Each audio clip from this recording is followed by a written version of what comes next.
whole week I went to all the ladies' night in the city to figure out what ladies' night means. Turn I knew at all. Like zero names I knew when I started doing stand-up. Even not even the names who were in Bangalore. Randomly went to an open mic, saw this bunch of people. Kanan Gill, Kenny, Navin Richard used to be a name there. Sanjay Manaktala.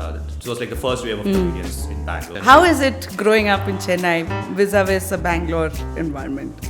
I think it's one of the first jokes I wrote, right? I used to introduce myself as I come from the small town in Tamil Nadu called Chennai. So that's mostly about it. No, in the sense the intention was different. That back then we didn't have the courage to go and talk. That like our only idea of being in a relationship or like expressing that hey I like you was to be in the vicinity somewhere so that the girl will notice like why is this guy always in the vicinity, but hopefully like have the courage to call us like you and be like hey what do you want, and then we are like now we can say with the hope, just that hope, like there was no, it was very common in our school. I think like even the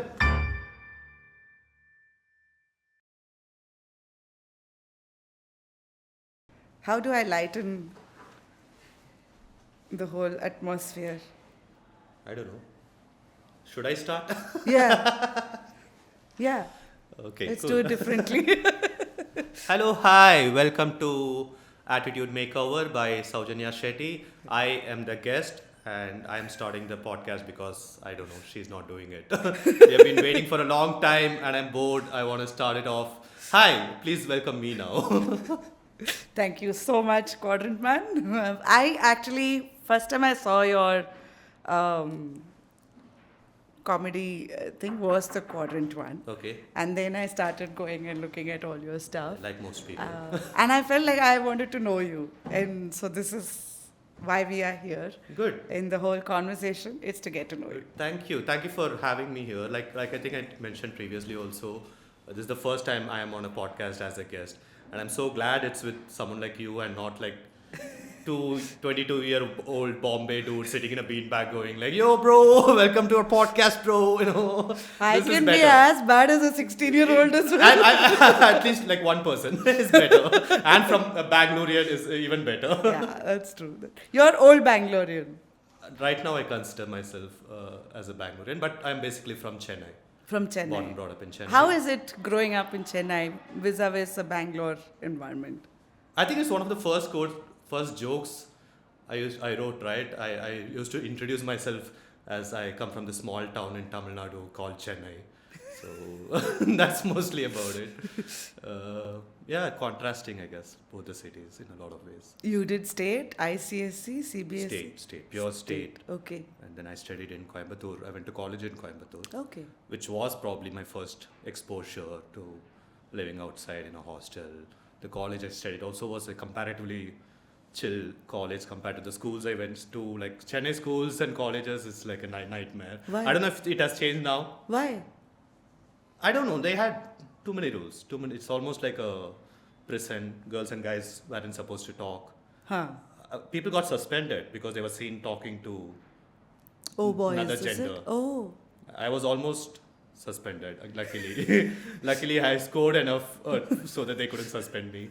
But all kinds of atrocities, like people were beaten up, like I think that was very common back then. I don't know if things have changed now, but the schools I went to and all were like horrible. Like, That used to be like that was the whole selling point of the schools.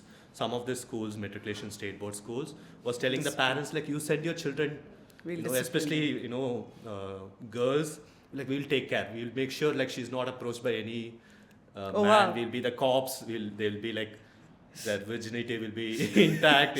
That's the whole selling point, and people fell for it. Like two selling points was like the decorum and the all these rules and regulations being followed. Second is like they'll score centum in all 8 subjects. Wow. There were only 6 subjects, but they were like over promising. So you had moral science and all that also. Moral science.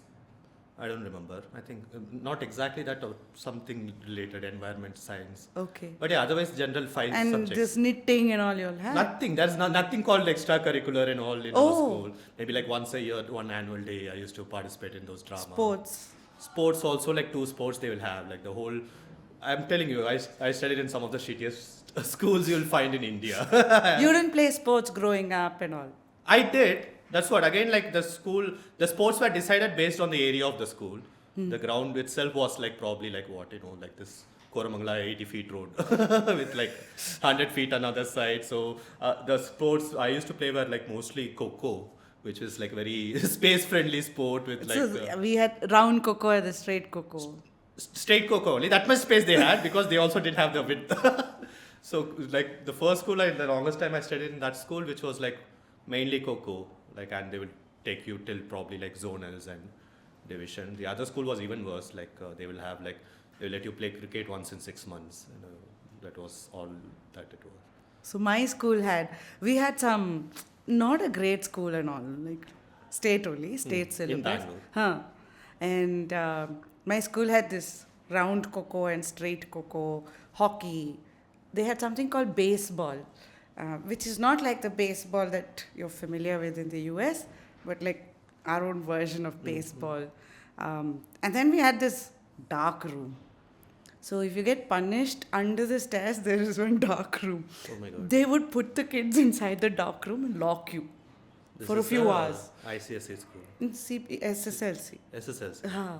So now we have a school WhatsApp group, and some of the boys normally write, I was in the dark room. There used to be rats and cockroaches and I don't know what. I'm actually glad that Bangalore also had such Yeah, horrible schools. And then hitting and all used to be with not one ruler. Oh, they will take like this Yeah, and then yeah, hit it here. Dude, They'll pick the bones over I've here gotten and those like tuck. beatings. And I've gotten those beatings. they would tear the books. I really, really hope things have changed now. Yeah. But I knowing Chennai, I don't think much has changed. Did you guys go through something like that in school? Really? Even you? Are you guys from Chennai as well? No. The Rajasthan, Kerala, Okay. Kerala. Oh, same, huh? But I was in North as a South Indian, so I had my decent shares of Racism as well. bullying, racism, and like cold discrimination. You know Hindi, yeah? I know Hindi. Shut up. Okay, That's where this conversation is starting. How can you betray the South? national language, don't you know? Sorry. Yeah. We have to cut some of this. You have to say sorry to who also? To the universe. No, so that used to be a lot. But nowadays it's not there. Like my daughter is 17. I remember when she was 6 or 7, when she was born, one of the rules I had at home was no hitting, no screaming, no scolding. You should know how to talk to the child. And I don't think you have a choice with this generation. no, as well. it can get extremely difficult to do that, right? Because they'll give you ample amount of moments to get into that whole. But do you also get scared of the legalities of it? With this current generation, I think things are a little sensitive. But she would watch all this. Back then, she would watch this Dora the Explorer and all that, and she would say, "Don't." Try to hit me. Yeah, I will call. What is that? Some service she used to call. We would be like, "Yeah, oh yeah, you think we BBMP. have that?" BBMP. I don't know. I don't know who saves kids in Bangalore. Yeah, nobody. Actually, when there is violence, I have noticed people just like to watch it. No one comes in, no one steps in to really. But schools are a little sensitive now, right? Yes. I don't know about bullying though. Like this kind of hitting and all, yeah, I don't think teachers also can. Yeah, I do think it. everything happens just not from the teachers to the student. Students do everything amongst themselves, I guess. Yeah. Were you bullied? Probably not. Not so much. Yeah, me neither. I think it was such a sadhu school. I don't know what was bullying back then in our kind of schools and all. Yeah. I was always this, the guy who stands behind the guy who bullies other people so that I don't get bullied. It's a great space to be. Like the silent guy who's like, just like this hype man on the right. So you were trying to fit into the cool group. I would say yes or no. I've never tried to be cool, but I used to be the silent guy, like who will be part of all the notorious stuff, but not as the first or the second guy. I'll be the third person so that like I don't get suspended or But you are witness to all. I was witness. I sometimes used to participate also, just like very silently. What is participate silently? Please explain that. Dude, sorry. What do you call? Dude, Bro. it, whatever. Once what happened is like 8th standard or something. Like I said, our schools were so strict. Especially the male teachers were horrible. Okay. A lot of them were drunkards. Come with a hangover the next day. Just because they were so hungover and pissed off, they just like beat up kids for no reason, and like some of them we hated a lot. And our kind of rebellion was this. Someone came up with this idea where like the teacher would like come half asleep. He would like sit there on the table after 30 minutes of class. He would just take rest. And we used to like have ink pens. We used to destroy the back of his shirt with like full on ink with like on that white shirt, yellow shirt, and this kept going on. Like we used to do it with majorly like 2 teachers, I guess. Happened like almost for like 2 weeks, 3 weeks, and then like one day finally we all got caught. Oh. Like last period, he figured out like this is from this class only. He had doubts because at the end of the day he got scoldings from his wife for coming back home with like such shirts. We got caught and kind of figured out like 4 or 5 of us were doing it. And honestly, I was one of the culprits. Good thing was I also like used to score good ranks and whatever. So like when 5 of us got caught, like the principal came or some PT teacher came, I was kind of slowly excluded. Like, oh, why is he here? You sent him. Oh. But I still feel guilty about it because like a couple of my best friends back then were dismissed from the school. Were dismissed. Dismissed, yeah. Like I think that was the criteria, right? You have to be well behaved plus studies or the top, and then like if you study well and notorious second, and then like if you have neither, you're like no mercy for you. Yeah. They were like I think a lot of times if you didn't study well, they would automatically pull you in other stuff. It kind of happened. Yes. Like guys like who are just witnesses to it, like they have got an opportunity to send them out, they actually sent them out. Yes. So I had a classmate. So my mom, single parent, mom and 2 girls. Mom used to go to work. So from school, we used to come back and hang out in the teacher's house. So lunch used to be in the teacher's room because I would really struggle with eating. So she would sit next to me and ensure food is over. And post school, we had to hang out in her house. And there's this other classmate of mine who was known as a notorious boy. Mm-hmm. And so one day in school, he showed me how this is a convent school. So it's mostly nuns. So we didn't have male teachers. And she used to wear this white gown. And he used to tell me, you want to see how many days she wears the same dress without washing? And I was like, yeah. And you also used to 4 or 5 days. Okay. I used to wonder how can, but we never, I don't think we got caught. But it was very interesting to see how many days the ink stain remains the same in that white gown. It comes back. When we got caught, like I remember like people used to hit. I have seen like literally one teacher like will start hitting a guy, slapping, continuously slapping, take him on a tour around the classroom. Shit. Continuously slapping and come back, like bad in a way. The worst one I've seen is we had this red book or star book or something. I don't remember it properly. But there's this black star and red star. And if you get, I don't know which star, but if you get too many of one of the bad stars, then they used to ask girls to donate dresses. Mm-hmm. And the boys were supposed to wear those dresses. Sorry, I'm laughing because it's still funny. For one who's gone through it, I don't think it's nice. Everything is funny in hindsight. It's okay. Exactly. So they used to wear these dresses and they have to go to every class in the school and talk about what I did wrong and why I deserved this. In hindsight, I think that's the worst thing you can do to a child, especially a boy. But I've seen these kind of it's worse than corporal. I still think Bangalore punishments are cooler. They're not very direct. We used to have this punishment where like when a guy is like notorious or something, the punishment was that he would be made sit in between the girls' tables. In this side 2 girls, this side 2 girls. I even had a joke about it. It's like, how was that a punishment? Like, why was I feeling embarrassed about it? I should have been very happy and glad. But like back then, it was like if someone was made that way, he would get bullied by other guys. Yeah, teased about, I think that was the whole idea. We used to have punishments like that. So how was Hostel then when you moved to Coimbatore? Hostel again was great for 1 year. second year, again, we were sent out of the hostel. We got caught for ragging. You were part of ragging. I was. Oh, Uh, do tell this time, more. like college, like everyone was studious, so I wasn't like given any mercy.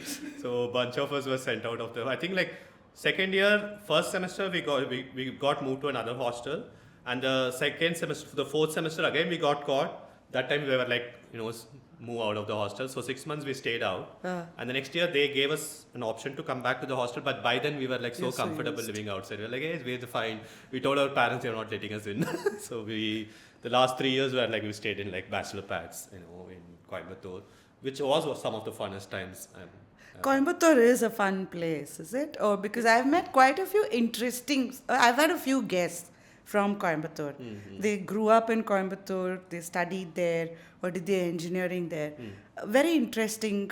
Coimbatore, like I think it's almost as conservative as Chennai. Okay. But considering it's a tier 2 city with the expectation you go, it's actually pretty cool. Like Okay. And especially the college I studied, like compared to the schools I studied, was much more liberal, not like the other engineering colleges in Tamil Nadu, especially. So that way it was good and had some great friends. It was overall fun. College life for me was like the first life changer for me. Like gave me a lot more exposure. So that way it was good. When did you have your first alcohol? College first year. Got caught? From who by who? So my first cigarette was in engineering. Like my classmate, somebody, her relative or someone came back from US or Dubai or something. They got this thin menthol long cigarettes, and all of us were given one. 2 days, everybody went back, tried, and I couldn't try still because my mum is very strict at home. So finally one day she was in the garden, so I went to the kitchen and I lit the gas thing with the lighter. So when you light the gas with the lighter, it makes one tick tick tick tick tick tick sound. So my sister was in another room, got curious because I don't go to the kitchen at all. So she's like, what the hell is this girl going to kitchen? And I'm trying, I don't know how to light a cigarette, so I'm holding that on that gas cylinder. And then finally, by the time it's lit half, and I'm taking it like this in the kitchen, and my sister's like, oh, mommy. Luckily, I didn't have that problem mainly because I stayed away from parents. Hostel. I guess. But still, like we used to get caught in like college. College life, like I said, right, it used to be crazy. Like I think second year I started, but by the fourth year, fifth year, and all, like, not even kidding, we would drink till 1 o'clock in the night, on a Sunday night, and then someone would say like, bro, let's go to Ooty. And we'll go to a day scholar's house, get their bikes, start to Ooty at around like 1:32 in the night, reach there at around 6, which is like 3 hours on a bike, just have one chai, at 6:30 again start, our classes starts at 9 o'clock, come back to the class, sit in the class and like pass out like crazy. And once the professor was like, what is happening here? Like, why please leave, and all that. Like, so Mom used to pray a lot. all this happened in Coimbatore. I think it took me some time for my parents to realize like something is off with this guy, but they weren't like I was never caught red-handed like that, like again, like I think like towards the end of my college and all, like the grades also started coming down, never attended their calls, like was completely will go AWOL for like 2 weeks, 3 weeks, no calls, nothing. I think that's when they got a little worried, When did you start dating? Dating. I think my first relationship was by end of school, 10th. 12th. Okay. 12th standard before college. But that was like, I don't know what kind of relationship was that. So this is what happened by end of school. Like I said, like I was always this third guy, and there were like guys who are dating and having relationships and all. And in my head, like I never wanted to date anyone really, like I wasn't into that and all. But in my head, I was like, dude, like they're all doing it. I have to do something before school. So there was this one girl, like pretty looking girl, like everyone in school used to like her, a lot of crushes and all. And I was like, my idea was like I want to propose to someone. By propose, like I say, like, hey, I love you, whatever. And in my head, like if I'm anyways going to do it, I'll do it with the prettiest girl in school. Why some random girl, And then like planned it so well, so we used to have like the slam books, right, where people used to write. And my plan was I will make everyone write good things about me. I finally give this to the girl, so she'll read good things about me, and then she'll be like, at least won't slap me when I do this. So gave it to a bunch of friends. Like I still remember one guy was like, dude, I don't know how to write this and all. You wanted me to write in English also. So I remember one of the entries in the slam book, I wrote about myself from another person's perspective, saying like Navin is a great friend or whatever. 3 pages of this filled up the whole book. And our last exam was I think computer science, and before that 6 days before was math exam. So last 6 days was still computer science, no one studies and all. So after math exam, this is a girl like I've never spoken to. She was in my class for 2 years, but I told about the school and all. And after math exam, I followed her, stopped her, and I was like, hey, how are you, whatever, and this thing and all. And she was like, hey, I'm good, whatever.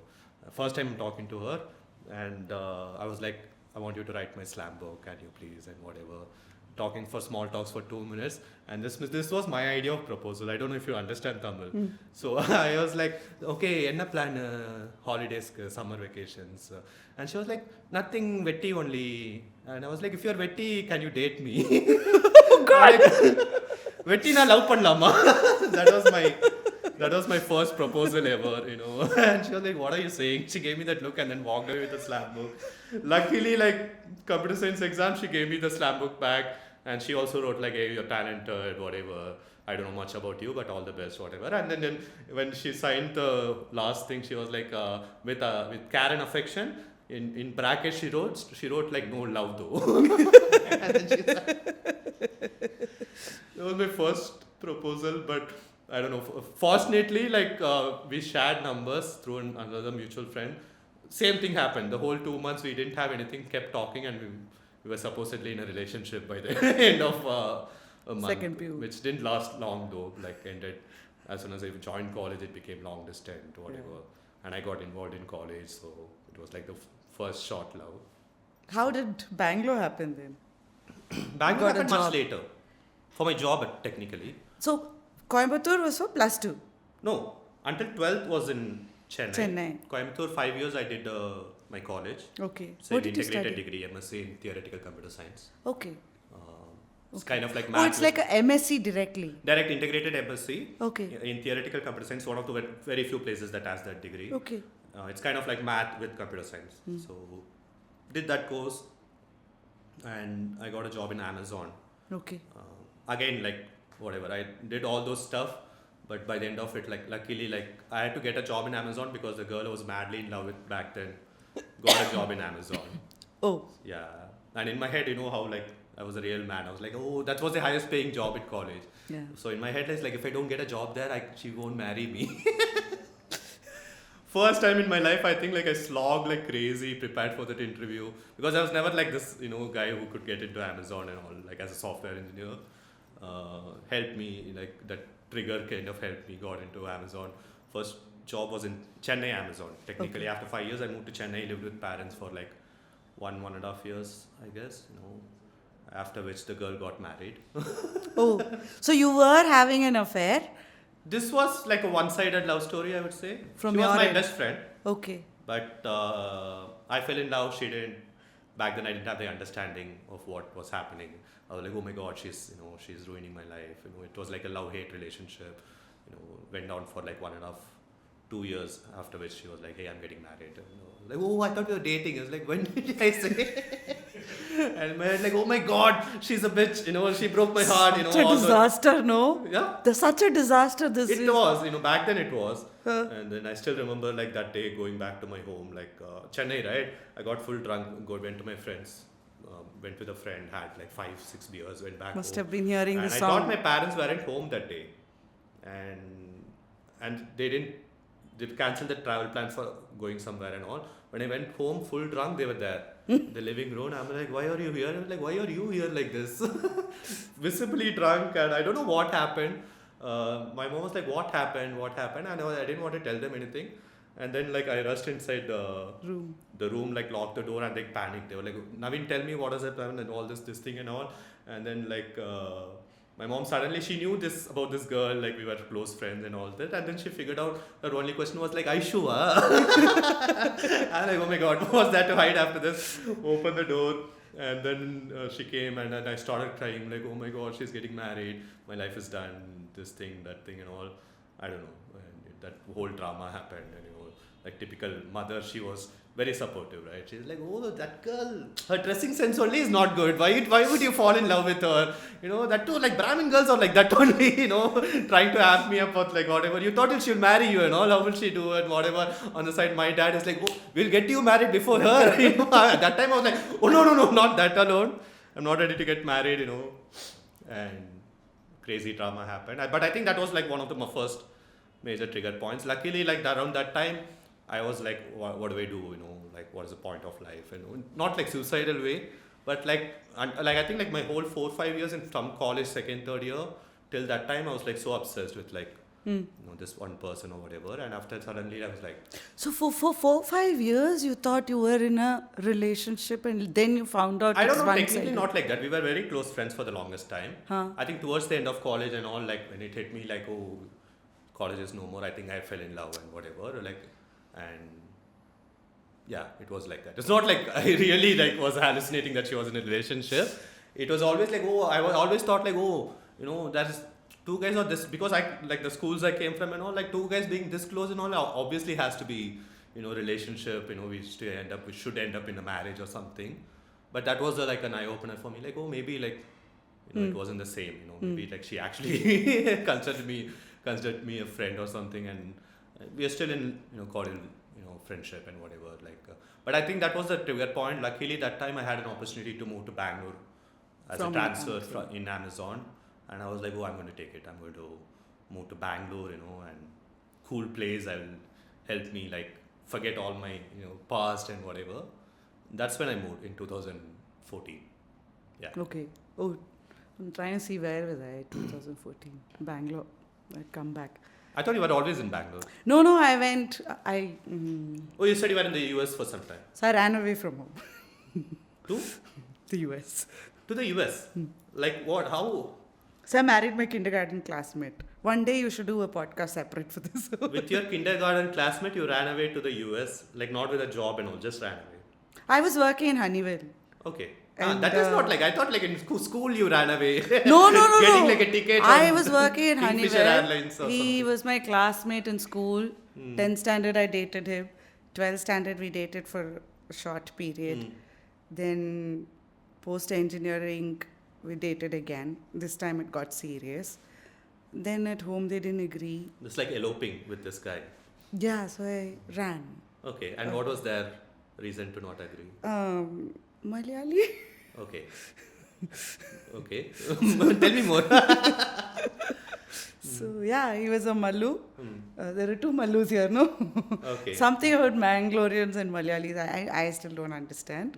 But yeah. I think Kasaragod is the problem. Yes. Big part of it is the Kasaragod story. It's like, it's like the Kashmir region of Mallus and Mangaloreans. So I remember my uncle once coming and telling, so we're looking for a guy, if there's someone, tell me. And I was like, no, I want to study, don't look for a guy and all. So then he was like, listen, if there's someone, please do tell, it's okay. But just don't tell me it's a Malayali. And I looked at him and I asked, why? What's wrong with the Tamil, Malayali? they would have been okay. Looks like, sounded like. I was like, You should have tried. Every week you should have gotten different guys and kind of figured out like the core of the problem. such a strict upbringing. There were no, I remember when guys, I joined BEL first, and over lunch break when you're walking, if guys come and talk, my mom used to be in HR. So she'd call once I go back to my desk and ask, who is that guy? So then one day I went to my boss and I said, it's not working out for me. So he said, you have two choices. Either accept that and continue, or accept that this is not going to work and continue. So I chose the latter. I went and found a job, joined Honeywell, and I waited for 3 years. At some point I decided, dude, I have to decide, what is this? I'm not getting the logic behind this. It's just stubbornness. So, Nice. And when are your parents okay now? yeah. 1 month later, everybody was okay. 1 month later? Yeah. Oh my So, God. That's all it takes. Yeah, 1 month later. And now I don't think you guys don't face all this, no? They do, like, one of my friend, he got married last week.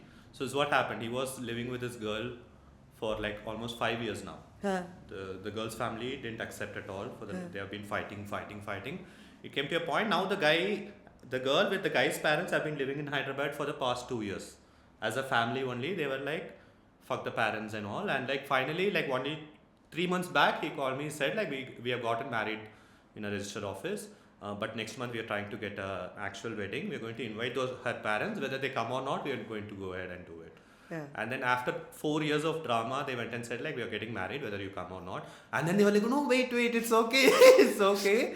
And then finally they changed their mind. And last week they got married with the girl's parents' approval, who still don't know that they are already married legally. No, this is why I think when it took us about 7 years before we decided, okay, we are ready for a child. Mm-hmm. And then we were like very clear, okay, there are some ground rules over here. That's why I said no yelling, no screaming, no hitting. Interesting. Like this, one of the lines I even said in one of my reels, right? Like previous generation believed in eloping. Yeah. Our generation doesn't believe in eloping because we believe in inheritance. You know?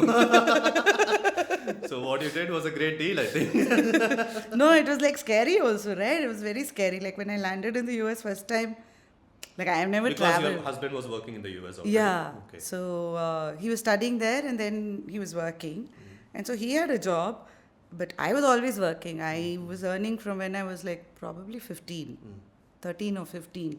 So I was always independent. So it was very hard for me when I moved to go and ask for anything. So then I think in 3 months I had a job. But I really enjoyed the US. But I didn't like staying there. I think it is a very recluse space. In New Jersey, but not, there's this, so New Jersey has one, New Jersey, India, you know, might get a lot I of think slack every on city this. in US has a... What is that New Jersey in India thing in New Jersey? Edison.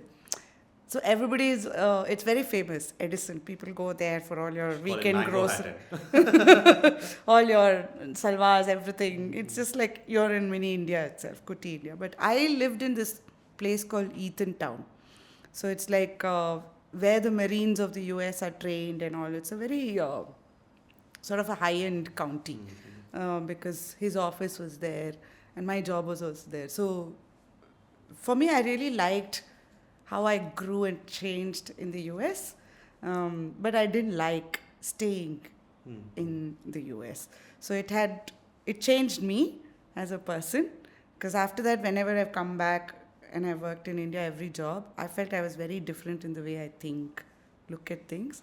But I still like going to the US, 2 weeks, 1 week on work and coming back, but not staying. I never liked it. Interesting. You stayed there? No, I've never been to the US actually. Oh. It's nice. It's very But good. it was almost like a pivotal point in my life when I moved to Bangalore in 2014. I was working in Amazon, and 15 I started comedy. Like I said, I moved to Bangalore to be like, I want a new life. I want to explore what to do with my life. So in the first 6 months to 1 year in Bangalore, I knew I had interned here previously for 6 months, but this was the first time I had a job, nice money and all. I started exploring Bangalore. And I used to live in a bachelor's pad. Every day after office at 7 o'clock, I would go to random places. Like one whole week, I'll go and, I'll attend random calligraphy workshops, Like, one whole week. I remember like one whole week I went to all the ladies' night in the city to figure out what ladies' night means, Turned out it's the same. Same people everywhere. Like found out third day only I found out like, most of these people are actually prostitutes. Sorry, what is ladies' night? Even till date, I don't know. It's just ladies' night is where like they announce that ladies will come so that guys will come to watch the ladies. I think that's the whole idea of. Basically, in clubs, when it's ladies' night, it's free drinks. Free drinks for the women. Okay. Like Wednesdays are ladies. Girls will come, and boys will come, pay, tag, and enter. It's a strategy to get. It still happens, sir. This used to happen back then. No, Really? It's hot now actually. What do you mean hot now? It's always happened, but now there are more desperate guys than ever. So I think like. I think every generation there has been desperate. No, now it's now Bangalore has become that hub for desperate guys. People from like all like Kasaragod, Sorry.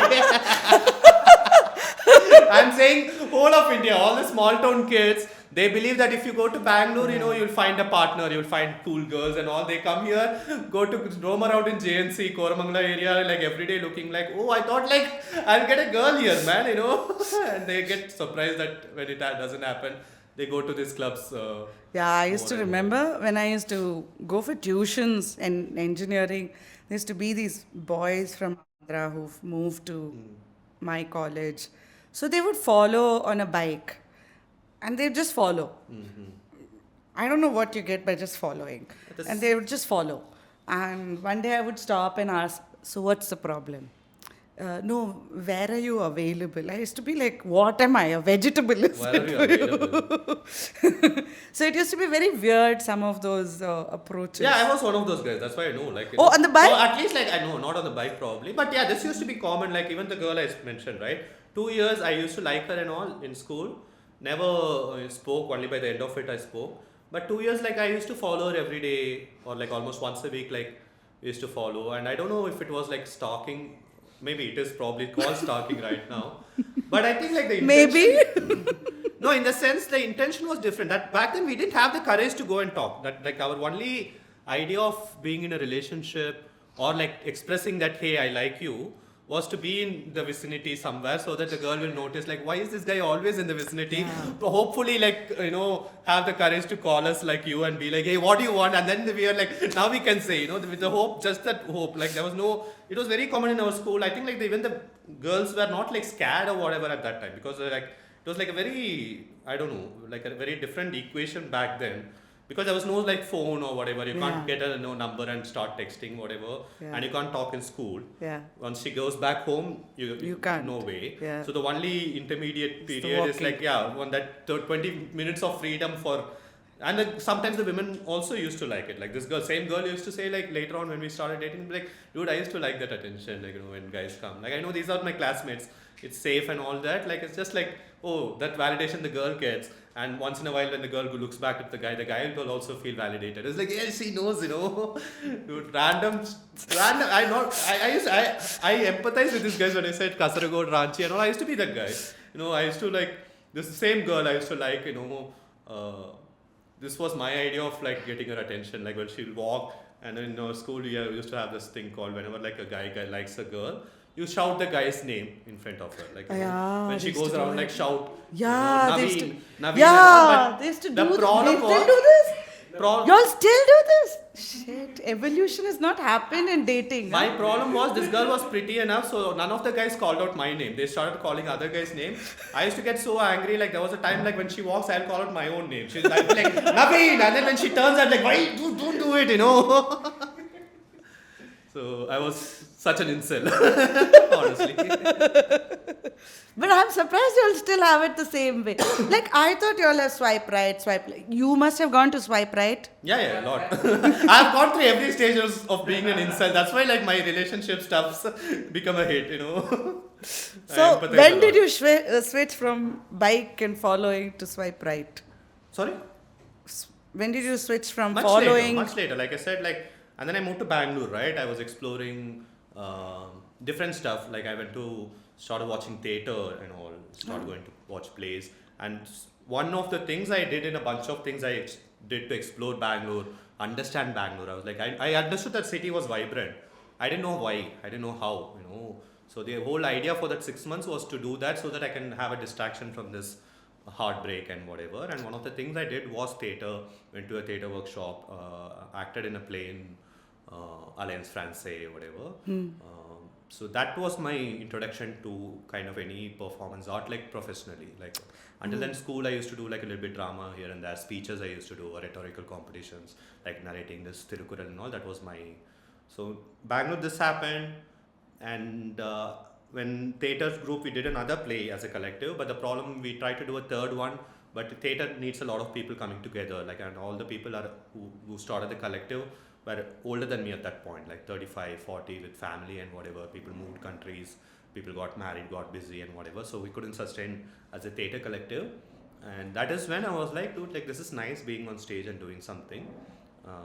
That is my introduction to stand-up comedy. Wow. I learned there was an open mic in Take 5. I went and saw that. I think like that time it used to have like Kanan Gill, Kenny and all coming. Yeah. They were in Bangalore. Yeah, back they then. were Bangalore. And saw a bunch of people and I was like, yeah, I want to do this. This is cool. This is like theatre, but I'm the writer, I'm the director, I'm the actor, everything and all. I think that's how I started. But that switch from how you were in Coimbatore as a boy to Amazon and this routine that you talked about, that's a massive switch, right? It From was still taking a bike in the middle of the night to going in, participating in theatre, exploring these. It was still, Bangalore opened me up. Bangalore changed me in a lot of ways. Like whatever I am today, that's why I love Bangalore as a city. Like, it kind of opened me up mentally and, put me in positions I wouldn't have tried myself getting into in a lot of ways. I've always been a guy like that. Get into, I've always been curious about stuff and whatever, but like I think like other places I never got that much opportunity as I got in Bangalore to interact with people, make friends, especially stand-up, right? Like the first 2-3 years of stand-up, I got some really good friends, like very kind of friends. It wasn't like this Chennai school, engineering, working in IT kind of friends. Like I started making friends with like arts grads,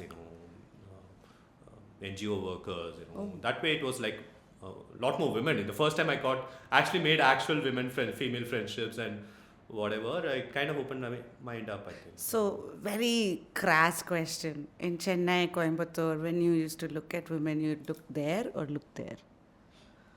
Both. I was multitasking. If I had to be honest. Have you ever been told, look up? No, the women also were like very timid back then, at least like the people around. Like college, like I said, like college was much more open. That's when I had actual female friendships. So, but until school, it was like, we would actually not look neither of them. Like it would be like somewhere in the vicinity, like, you should know that I'm looking at you, but I won't look at you. That was the kind of vibe we were going for, I was also like, I don't know, like, and you used to have like this very, messed up point of view of beauty itself, right? Like Chennai and all, like, like whoever is fair is beautiful. Like, so it wasn't like about like aesthetics, nothing. Like the prettiest girl is supposed to be the fairest girl, in class and whatever. Movies told us that, our friends told us that. So it was given. So I don't think like it was again like not like until school, it wasn't even like ogling at someone. It was more like, I don't know, stupidity. That's how I put it. Somehow I found that I have told this to my husband a couple of times. I wish more women had the confidence that men walk around with. Definitely, I guess. Right? Because not the same kind of confidence though. Same level, I would say. Yeah, people need it. Explain, what is that? Guys have like a very masculine confidence. I don't think that's like... What's a masculine confidence? Same thing like I said, like, walking around thinking like if she notices, That's good. Yeah. I'm sold. You're sold with that confidence. Huh? No, I'm like asking that. if Okay, you're walking around and she looks at me, I'm good. sorted. I'm talking about this like unnecessary confidence. Some men shouldn't have that so much confidence. And it doesn't help like women have the same confidence. That may be true, yeah. So Amazon happened. How did comedy happen? Like, it's one thing to just move to Amazon, go meet new people, but to really get into theatre and comedy and... Like I said, theatre was, first time I actually got distracted from whatever I was trying to escape Like from. you went looking for a theatre, or did you know someone who took you into theatre? This was again, like I said, right, I was doing different things in Bangalore, trying to figure out what is Bangalore firstly, and second thing was to distract myself, like a bunch of ladies' night, cryptography workshop. You had bachatas, cryptography back salsa. then? I don't know, I think I went like one talk about it or something, not even like a workshop. Dude, I must have met you. This is the digital analytics community. Did you come to that? I actually don't remember. I ran that with It's a like bunch of random guys. stuff, some random talks, literary festivals, and very randomly I'll go to different places. Like So one vele go la watch, porca. belly dancing. Belly dancing Yeah, in I think Bangalore. something happened in Alliance Francaise or something again back then. But yeah, I was jumping around things like this. But I think somehow theatre, when I saw a workshop was happening, I registered, I went there. It kind of stayed with me. I really liked doing it as well. It wasn't like something to explore, but more of like expressing myself. Nice. The gang of friends I had back then was like really good. Very Like I said, when it got dissolved, then I was looking for something that was more closer to theatre. until then I had watched like only one stand-up show in my life. I wasn't like a guy who was always grown up with stand-up comedy. Even as an art form, I didn't know it existed for the longest time. I think that time Chennai started having like a scene. It was like that Avam stand-up tamasha. Bunch of guys started. I went to one of the shows in Chennai. That was again like 2014 before I moved to Bangalore. Is he still there? No. That Evam guy? Not as a collective, but guys from there are still there. Okay. Some of them still do stand-up and whatever. Okay.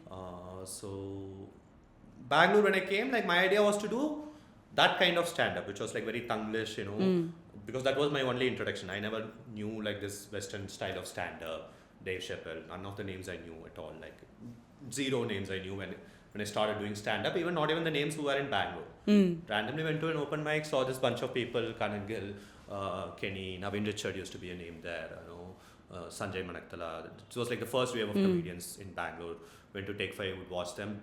Somehow I thought like that was lame, which is where this purest English stand-up of telling jokes, telling stories.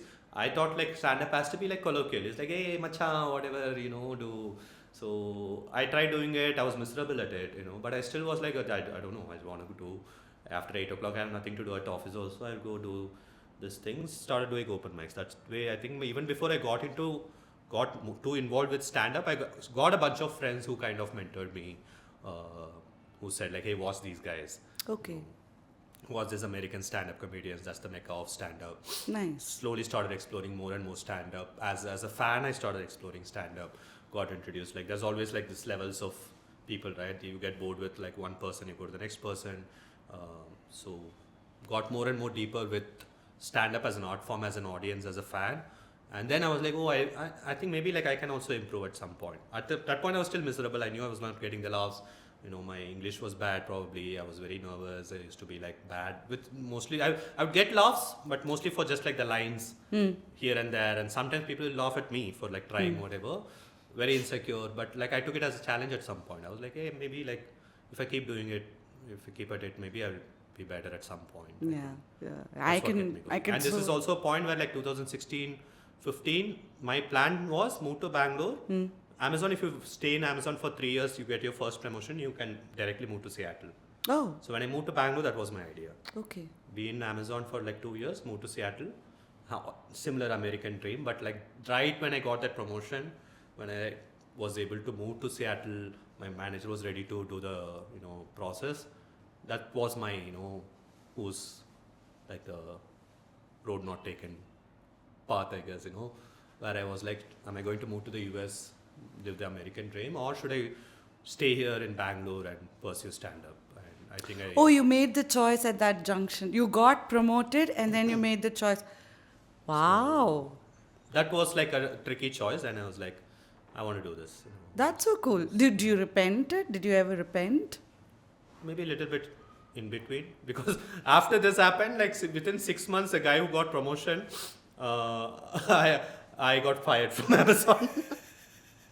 You got fired. Fired in the sense they do that all that process, whatever, right? So because after that I lost my, you know, interest in this. I got more into stand up. I didn't know. I didn't find a purpose to perform at the same level, especially as a guy who used to like overperform for the first 2.5 years. There was like a contrasting difference in my performance. So my manager was very unhappy. He was like, what are you doing?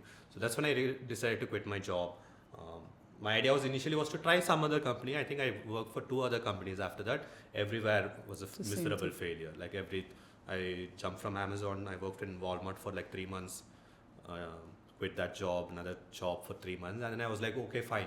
I'm going to do this full time now, you know, because I'm a stand-up comedian by heart. Full drive was there, no direction. Just quit my job around like 2017 something, saying like I'm going to make it as a stand-up comedian, you know. And then the 2017 probably was like the worst period of my life. Why?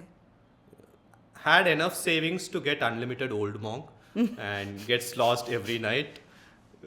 Forget about passion. I was like, oh, so much free time. Became a proper alcoholic, you know. But from depressed alcoholic. Not accepting the Seattle job consciously to take up stand-up, to then going through this, what happened in between? I think I wasn't prepared at that point. Like I said, like the passion, like that's what I say. Like 20s, you're stupid, and you read some random books who are like, hey, follow your passion. You don't think about stuff. As a guy who earned in Amazon for 6 years, I didn't think about it. I was like, I will quit my job, pursue, and then suddenly this fear of money. You have savings for 2 years, 1 year, whatever, and then you're like, oh my God, how am I going to do this? This sudden, like, so much free time suddenly, from working at an office for 8 hours, 9 hours, to suddenly being like, I don't know what I'm going to do with like open mics. I go like even the night for 1 hour, 2 hours, like whole day I don't know how to spend. And like I said, most time, fear, depression, or fear of future. Something happened. I was not in my good mind space. So I think it started from fear, insecurity, and depression led to alcoholism, led to being like, oh, I don't care anymore. I don't even want to do stand up. I'll just you know Just live. too egoistic to go back to a job also, like one very weird place I was in, like completely weird. I don't know. At one point I said I think it became a little too much. And that's the point I was like, dude, I want to take a pause from all of this. Like, I don't know what I'm doing with my life. I quit my job. 1 year has gone by. I can't remember a single whole full day where I was conscious, and sober enough in that whole year. Like now I have to step back and do something. I haven't progressed in my stand-up. I'm not improving. I'm not like putting my mind space into it. Because like I quit the job mainly because I didn't have the mind space to. Time-wise, you have time. Yeah. You need like only 4-5 hours, but like the pressure of job doesn't let you do other things. Yeah. It doesn't let you write jokes and all. But now with like having so much time also, I'm still not having the mind space because the mind is completely filled with that fear of like what's going to happen. Yeah. What if I put all my eggs in this basket and it doesn't work out? What if 5 years later I'm like a broke alcoholic? No one is ready to marry me. My parents are like, I'm disappointed of me. Like all this kind of fears, right? And then I was like, forget it. I'm going to take a break. And that's when I went to Auroville for like. We stayed in I quit Auroville. everything. I said like bye-bye to Bangalore. I need to take a break from all these things. Luckily, I think like, my idea was to take a break, go somewhere, do some volunteership, go to Ladakh. I was exploring opportunities there. To go teach in Ladakh. Yeah, I think that was like one There's of a those school, options huh, I had. huh. My idea was to get away to somewhere far away, relax and take a break and introspect what I'm going to do. Luckily, Auroville happened. They had a program back then called Swadharma. It's not a spiritual program. The idea was just Swadharma was like a program for people who are in cross junctions of their career path, more of an integration of physical, mental, and career choices. So it's like a more structured program, educational program for 1.5 months for people in that age group, 22 to 28, 30. So I found that very interesting. So I was like registered to it. You have to be there for 2 months, do a project by the end of it.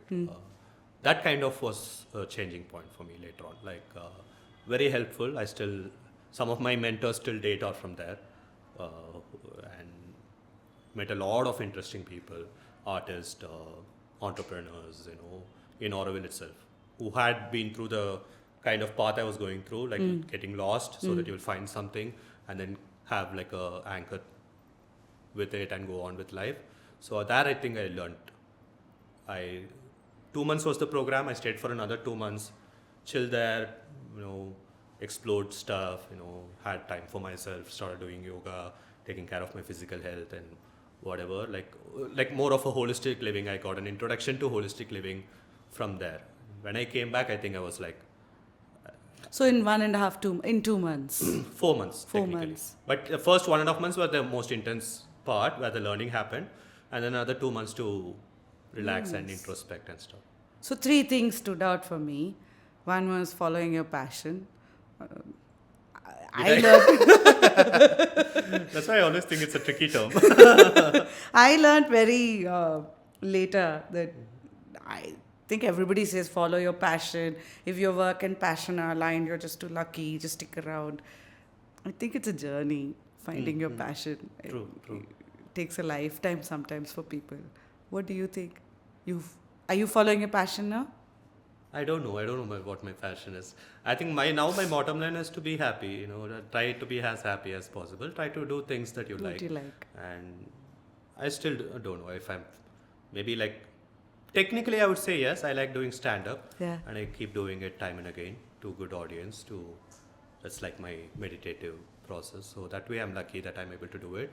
and lucky that I'm able to have the time and the mind space to do it. And like, I don't think the passion starts from finding out something outside to be like, oh, this is, but I think there's more of a mental change, especially in terms of finance, right? I think that is the one that people, that's one clarity I got in Auroville as well, that you actually don't need so much money, all at this time, this point, so to secure your future, that I came back with that level. I think that helped me a lot to pursue other stuff, to be fearless about like not having a full-time job or being a consultant, doing things I like, doing for taking a pay cut to do things, different kinds of things, truly embracing that creator economy, or like, embracing the fact that, okay, this is fine. That I think that is too much in this generation also, right? Yeah. Because like you're like, oh my God, apartment prices are rising, education prices are rising, alcohol prices are rising, what are we going to do? We need to prices are rising. cigarette prices, ITC, what are you doing? On top of that, she adds extra tax also. that I realize like that constant fear is that, like, even people who earn a lot, not just with artists, people in Microsoft, Amazon, my friends, like, they buy a house, be like, oh my God, this house is not enough, I'm going to have another kid, how am I going to afford the next house? You go to that house, you're like, oh my God, I'm getting a bigger car now, that never-ending pursuit of bigger things, and that never-ending fear of if I can afford the next thing, right? When that went away for me, no, I still have it. You cannot completely get rid of it, but I would say considerably reduced, and started taking life as it comes, not worrying too much about, and like that strong sense of like, I'm not like that unprivileged also. Like any day, like whatever goes bad, like my parents have their own house in Chennai, I'll go there, they'll feed me. That basic kapda, makan, khana, all this is going to be there. Like once that strong sense of like, what is the worst that's going to happen came in, which happened in Auroville, I felt, because of the mentors, because of the people I met, the kind of attitude change I had there, that led to a lot of other things happening after that. Like when I came back, I was like much more open to facing life as it comes than being sitting in that insecurity of. How old are you now? Yes, I don't know. Oh, this is when I walked into this. You're in your 30s. I'm 34. I'm going to turn 34 in 2 months. 33 now. Yeah, because for me, I went through this when I quit my Microsoft job. This relationship with money that you're talking about, one's relationship with money, no one talks to us about it. When you go through it, it's sudden panic and it's like, oh my God, what is happening? I remember switching over to too many cigarettes. The stress was too much. And it's your own expectations, your own assumptions. Nobody's coming and telling you anything. So how much is really enough? I don't think we ever sit back to ask. And I think this is something all of us when you're in have a corporate, I think it is designed that way for you to feel inadequate at all points, right? Like one of my friends used to say, right, like, paycheck is man's worst addiction, like biggest addiction ever. Like we think like alcohol, other things. Yes. But I like, that's why when you asked, like I started from the question you asked, right? Do I repent quitting Amazon? I went through a hard period, but I think whatever I am right now is because of that. That first decision I took. So I don't really repent or regret anything. The decisions I made that time, or the process, the alcoholism, including everything. I think I'm grateful for it. Otherwise, I would have just been like another normal guy, even as an artist, right? Like I would have been like, hey, I'm successful, But now I think like last 6 years, I've lived a more holistic life, exploring things. I can talk about different things because of that, like through my experiences, through people, through the mentors I've seen, bunch of things that happened to me. Like maybe like that's one good thing, that I didn't develop myself as a comedian alone, but like as a person, comedy gave me a pathway to get into like, exploring myself and my, what I really want more. For me, it is this.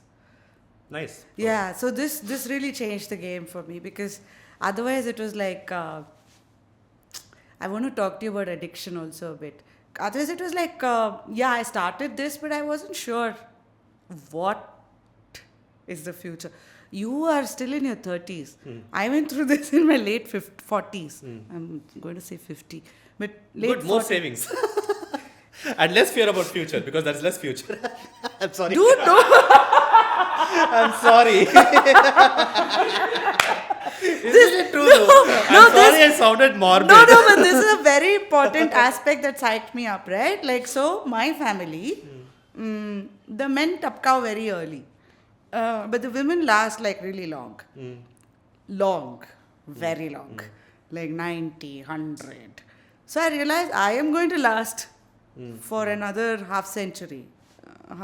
That's just again like I used to have this fear as well, right? They keep saying like, oh, medical facilities have grown. You're going to live till 80, You have to be 90, able to afford 100. that. I'm like, dude, I wasn't planning for this when I quit my job. I have like 2 years of savings, whatever. But that is again like, if you really think about it, if you think like the longevity of life has grown, it's going to be 90, 100, then there is still no point in working till, you have to keep working till 70, 80 only, which you're not going to do anyway. So anyways, 20, 30 years of your life, you have to figure out doing things that you like, you rather start doing that at 30, 35 rather than waiting till like 50 or 60 because anyways 30 years is there. Or the worst case is like you save up like crazy that by the age of 50, 60 you're sorted for like, unlimited Akshay Patra. No. I'm telling you, this relationship with money, even if you have enough, if you feel poor here, it fucks up everything. Like it fucks up the mind, it fucks up the body, it fucks up relationships, everything. Your own self-confidence, esteem. I've come to understand relationship with money. It needs proper books and... Books is one thing. Yeah, very interesting topic is something I think a lot. I not probably just read, but observe a lot. There is a sense of it's not enough because like new things keep coming. Yeah. Next iPhone is going to be 2 lakhs. Yeah. Next fancy car is going to be... Yeah. 10 lakhs, 15 lakhs, whatever. Yeah. Like one of my friend was telling, right? It's like he lost his job and he was like, dude, I just had 2 daughters. I had twins and all. Dude, I don't know what, like it's so stressful. And I was like, you have a, Jeep car, no? Sell it, you will have money. Like, dude, how can I sell that? Like for me, like, no, I wasn't even like sarcastic or whatever. My immediate reaction to his statement was, sell your car, you can like, cruise for like another 1 year, and it kind of offended him. It was like, dude, how can I sell a car? Yeah. My favorite car that I got for 30 lakhs 1 year back. How can you say that you ask me to sell that, to survive? I'm like, dude, but you're saying you're struggling. Yeah. It's like not that level struggle and all. It's like if you're not struggling enough, so much that you have to sell your 30 lakhs car, then you're not struggling, no? Like you have that fear. Yeah. Of the future, like, oh, when am I going to, get my next job? Yeah. Is it possible with this, kind of layoffs happening and whatever? That is the fear. Yeah. The action. You don't come out and tell me like, oh, I don't have money. Yeah. I don't have money to meet my basic needs and stuff. Like it keeps happening. People don't even notice it that it's happening because corporate has sucked them up so much. Yes. They feel like with like 2 months of missing that paycheck, 5 lakhs coming into their account, they feel like everything is gone. Salary as an addiction will create new addiction avenues, I think. True, lifestyle is an addiction, right? For that matter. And once you get into the job and the money and all your hobbies are surrounding that money that you're getting, you're not developing real hobbies that don't require money. That again was one of the biggest mindset changes that I had that helped me, I realized like, I have to travel. I don't need so much money to travel. If I have money, I will go to Europe. If I don't have money, I'll go to Auroville and spend like whatever. If I have money, I'll take an Indigo flight or an Air India, whatever. Otherwise, I'll take a train. If I have money, second class. Otherwise, whatever. You can find that travel with the same amount of amusement and excitement at any range. And you can find places 100 kilometers from Bangalore that I know I can go and feel like, oh, this is a beautiful place. I don't have to spend like in lakhs and book nice fancy hotels. So first thing I realized, like travel, actually good travel doesn't need so much money all the time. Secondly, again, like, a lot of other things that don't require money. That I think that even for people, right? Like some of my friends ask me like, hey, I'm already considering firing and all. What do you suggest? And like my first idea is like figure out a bunch of things that you like to do that doesn't involve money. Like, or like that doesn't involve so much money. Figure out a sport that you like to play. Figure out a bunch of books that you like to read. Now, like online, everything, knowledge is available. Like, what are you interested in? I think once that happens, like you stop. I think the second half of life after probably my age, 35, 36, now it's common for everyone. Like everyone who's trying to fire they have the money, they have the investment. Their problem is like, what do I do with this time? And secondly, what happens if this money goes away suddenly? So the whole point is like slowly, second off, build up habits, build up hobbies, build practices, routine that doesn't require so much money. Basic things you can't avoid. You need a house. And same thing for me, like if I have money, I'll buy like a penthouse or whatever. I'll rent a penthouse. I don't have money now. My avocado is 25,000 in Bangalore. I'm happy with the 25,000 I'm living in. So I don't know. Yeah, no. This is a reel. This is a proper reel. I think this is everybody should. That's how you do podcasts also these days. Like, this is a reel, guys. I'm going to tell you how to live your life. Like, what bike do you have? R15. After this, what do you want to buy? What's the aspirational bike you want? Panigale. See, so I know. I can't come. The bike I have till date is. Owns one Range Rover. I was gonna tell. Oh my God! No, I was gonna tell you. I was gonna. Talking us. Hold Talking us on. about our aspirations. She can. This is where I was headed, right? So when I started, first I had Maruti 800. Then job got better. Then I got a Thar. Thar back then, Bangalore, there were no roads. So Thar was brilliant for me. Take it on curbs, everything. And then I found it too dusty. Because Thar, while the engine is really beautiful, the external shell is very crass. Like if there's an auto guy going next to you, he might be in the auto saying, hello? And in the car you can hear, hello, like as he's sitting next to you. So I used to put this big headset and all and drive. And then at some point I said, okay, now I've got a better job. So I bought this white elephant. Oh. Dude, you take it out on one round, no? There's maintenance cost. Oil will drip somewhere. So it's never enough. It's never enough till you step back and genuinely ask the question of how much is. You get the promotion. Huh. You should stop. You should still self-impose not That getting is any why more it's an promotion. addiction, right? That's what I did. My first bike is still what I have, Royal Enfield from 2014. I got the job offer. I didn't go tell my parents. I went to a Royal Enfield showroom, tried that bike. Oh, my first job, I bought a music system. Boom box, woofer, the whole music system. And I know for a matter of fact, if I was in the same corporate job, that bike would have changed at least 4 times, like you said, But I still have that same 11-year-old bike. I'm happy. I'm like, it still runs. I still like the Royal Enfield. Every year 10,000 service you give, Yeah. Now I can give a gyan. A vehicle is just a mode of transport. It takes you from point A to point while B. you cruise in your Range Rover and ask these guys like, why do you have RM5? It's still fine. Like, as long as you know what you're doing. But I feel like, like you said, right? It's like, at least people should be conscious that it's a choice I'm making. Yeah. I have money now. Yeah. If it goes somewhere else, like it's fine. I got a car last year. Like my dream car was a Skoda Slavia. Huh. And after my wedding, like my brother said, like, hey, can I get you a car? Because he knows I'm broke and he works in the US. But like I know, like I don't have that. I've gotten a second-hand Skoda Rapid now. Okay. Which is still probably like from whatever I'm saying, you'll be like, oh, that itself is too much. But like I'm happy with it. It's still the same drive I have. Whatever he paid off the money, my wife paid the other half. I'm happy. So do you feel the pressure of a society around you? Not anymore. Before you used to. I used to. That's again like that 1 year period. It was everything that you were probably asking me today. Like this fear of letting down your parents. Because they also had, right? They didn't understand back then was stand up. At least now they are slowly learning. What would they say? What They you were doing? saying everything. They were worried. They were too worried. Even I was worried. It was like a cyclic process. They were worried that I'm worried that they are worried. It's like keeps going on and on. And the fear of society blaming my parents for letting me do this. They also had that worry. This fear of like, oh my God, will any girl ever date me? Will I ever get married? Oh, you were single as well, yeah. Yeah. I was, yeah. Oh. That is probably the point. I was like swiping this left, right and center. It was fun and all. But there was still a fear of like, fear of not finding love. I was finding girls, but not. So right used to happen through this period. Swipe right. That also, like I said, all kinds of addictions. And it was new for me also, like Yeah. from a school where like I was not allowed to talk to women.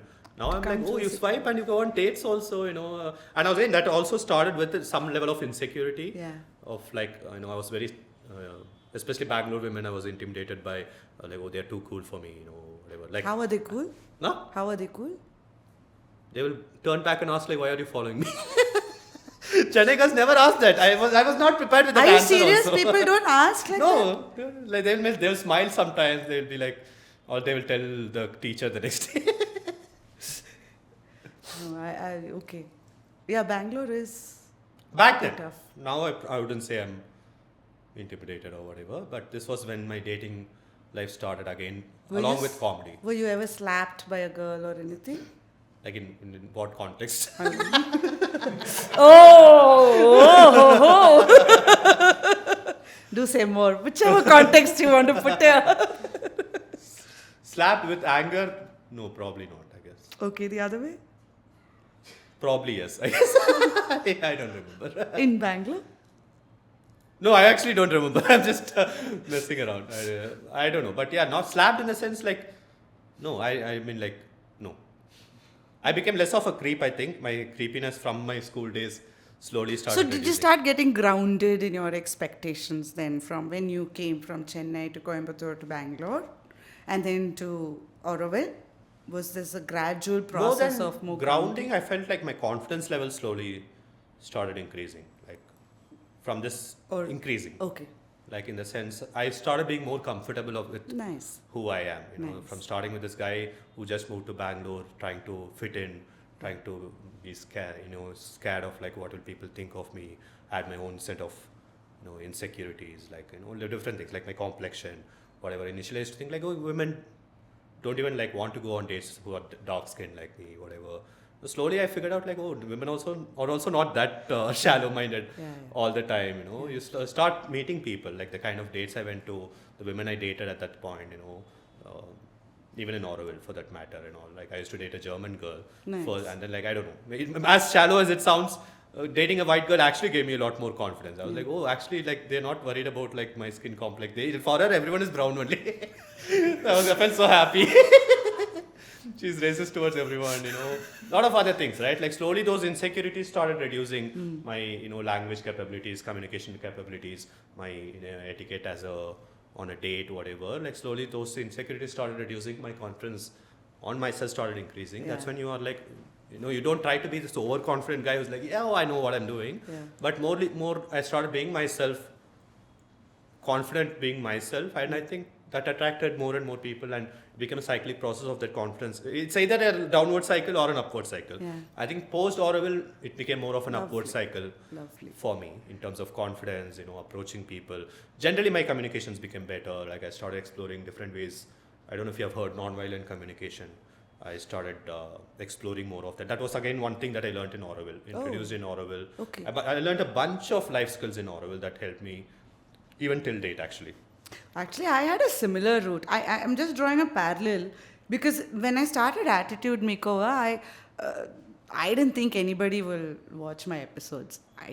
I was going through so much change. I thought whoever's going through change or who's gone through change, I'll sit across like this and have a conversation on the journey and pivot on some things about change. Then I noticed there were like 11-year-olds, 15-year-olds writing to me, Auntie, I like this. And I'm like, why are they following? And I never understood. So then I started reading a little more on the research. And then I found that we go through at least 4 reboots in our life. One is in your teenage years, then in your 20s, then in you've done left shift in that. You've done this in your 30s, but ideal age is your mid 40s. And finally in your 60s. But there's a complete left shift happening today. Like if you ask Gen Zs, these fundamental questions are happening very early on with them. And reboots of this kind happens with all of us. It could be lifestyle, it could be health, it could be career, changing hometown. For me, when I moved to the US, I told you I changed as a person. And I became a lot more confident. To your point, I can so relate with each one of these. So we're all different and yet similar. And when you said non-violence communication, when I started Attitude Makeover, it was so confusing initially. I started exploring other things. So I went for this Ahimsa Ke Raste workshop. It was in some village. You had to go stay in the village. Hoity-toity woman went with one Tumi bag and all. You had to stay in a dorm. And then this whole workshop was about non-violent communication. Till then, I thought violence was just this. It's that workshop that taught me so much more about violence you do to yourself, violence you do in terms of silence as a communication elsewhere. It's Even an a look can eye-opener. be violent, right? Yeah, a Not look, a stare can be not violent. a kind of yes, look. Yes, or not staring, or not giving a look, right? All of those. It was eye-opening, and I feel like we are missing out on all of that by going into that rat race of. I don't know if people who are in that rat race have managed to even step out and go into some of these. This is not mainstream. Which is not mainstream. All these courses, these Auroville kind of programs, these are not mainstream. True. Right? These are more for the bhatka hua people. The Hindi word aaya udhar. It's true. I think it's mostly to do with curiosity, at least for me. Yeah. That's what my mother always defines me. It's like curiosity is this boon and the bane. you know, Achilles like, heel. Yeah. That's your Achilles heel. Yeah. So in the sense, like I've always been curious, and a lot of my friends who know whatever I've done, who want to do it, have never taken the leap to do it. Yeah. And you don't know the reason. It's like again, like they know it will change them. Yeah. It might be for the good, Yeah. but they're still afraid to do it. It's Yeah. like It's the very fear. inherent survival Fear. instinct, I guess. You Yeah. know, they're afraid of the Yeah. change that can happen. The Yeah. possibilities are unlimited, right? You know, and I think like again, like for me, I had that like spark of curiosity, but like it grew more and more because of the people I met. Yeah. You know, the kind of mentors I have had in comedy. I have mentors. Auroville, I have mentors. You know, in like even this trainings and stuff I do. I have people who I look up to in all these fields who have been like successful just by doing what they really like doing. You know, with conviction. And Do you just go and approach mentors, or how do you get? Auroville happened because it was a structured program. So it was run by five, six really good people in different fields: education, spirituality, yoga. You know, it was put together by this bunch of people. All of them really nice people. I still talk to and whatever. Otherwise, my college HOD still talks to me like the person has always been the person I look up to. Comedy, it happened very naturally. The kind of friends I got. I don't look up. I mean, go looking for it. I guess They just happen. happened luckily for me. Yeah. But for that, you have to be open. You have Yeah. to be. You have to look around to figure out like who can be your mentor and consciously, probably subconsciously build that relationship with Yeah. them. I guess Yeah. that happened to me a lot. How many women did you date in this period till now in the story? I don't know. Properly, maybe like 6. Oh, you're 7? still less than 10. Oh my god. But are you talking about like the dates I went or people I was in a relationship? That was probably 5, 6. What? Which one? A relationship or dates? Relationship. And dates? Too many. Number podu? Number poda. I don't know. Probably, definitely more than 100. Ooh. Hey, the last guest. The reason I'm asking is last guest was about value selling. Amma, sorry. Wife, sorry. Sorry. Auntie asked, so I told her. Pavi. Abhi to jawan Okay, hai. yeah, sorry. A sister asked. Okay. So last guest was about value selling. So he's one of the best value selling trainers in India. And I come from a sales background. So I thought, you need to know your self-worth, and that's when the journey becomes a lot more easier. So I asked him if he can draw a parallel to that. One of the things he talked about was prospecting. So in sales, you prospect. Similarly, boys, he specifically talked about boys only, no? Men prospect multiple women. And then from there, your lead generation tunes and becomes thinner to that relationship would, you know what I'm saying? Funneling. Yeah. Oh, thank you. And you are supposed to be in sales. Cut this Sorry. part. Sorry. My roast self is coming out once in a while. Please pardon me. I tried not to do it today. Not a way yourself, Yeah, dude. exactly. So that's why I asked, how many did you date? Like, what is that No, it's prospect never like that, right? and I think what happened with me was, like I said, first two were like this college school was like very Tamil movie kind of romance. Unakku na iruppain Yeah, kinds. only one girl. I will save my virginity for her. Wow. Yeah. I'm so ashamed of myself when I say all the stories, all that. But like after, like I said, like that point again, like there was pre-Auroville and where I was going on miserable dates, I didn't have the confidence. I think like later on after 2018, probably till 2021, when I met my wife. I think 3 years was like that period where like again I was again in like 2-3 relationships in those 3 years, which lasted for like 5-6 months. But every time some breakup happens, the next 2-3 months I was like Back. whoring, Okay. just going on dates, Oh, again. whoring around like crazy, like 8 dates a week, whatever. Again, it was firstly vengeance kind of dates. Is like, oh my god, what is there in relationship? What is love? Why should I date anyone long term when there are like dating apps? I can go on dates and have sex with anyone, whatever. Yeah, I think it was more of a reflex. That's why the number was high, because I was on more of a vengeance dates that I went on. Who I really know I would hate the date, but I'll still go on, be like, oh, I'm going to increase my number. Don't laugh at that. It happens. I think he's relating to it. Yeah, it is relatable. Like, I want to hit some number at time. Oh, really? You put targets also, sir? 100. Oh, I've been an aspiration. I'd like to know what Or is do you the get maximum. jealous with such numbers and all? Dude, Because mine is school classmate, kindergarten. Exactly, but that's why I asked, do you get jealous? Like, what do you feel when I feel things very happen in this left generation? out. Left out. Yeah, I feel, I think both of us, we've talked about it. What is this? We missed the whole. But these days, most of them don't even believe in a marriage itself, right? Like, I used to not believe. I was heading there only. So how did that change? From all this to suddenly finding someone and then going all the way to marriage. Like, marriage is such a big thing. Marriage was, I was arm twisted into it. But I knew Who did the arm twisting? By both the parents. Even I tell on my shows, right? Like, wife came and said, like, let's tell our parents that you're dating. Nothing, we don't have to do anything and all. And then I was like, okay, fine. And then you meet parents, if you tell Indian parents, do not tell Indian parents that you're dating, except if you want to get married that same weekend. Don't be like, I'll just say, and we can still keep dating. That's never happening. I agree. Yeah. I don't think this that's was the first time I dared enough to be like, at least tell my parents and their parents, like, we are dating. My idea was to, tell them, keep dating, whatever. We were happy and possibly get into a live-in relationship and whatever. And I wasn't too keen on the idea of marriage. But when I met this person, I knew like, yeah, she's sorted. She makes me happy, and like one true love and all.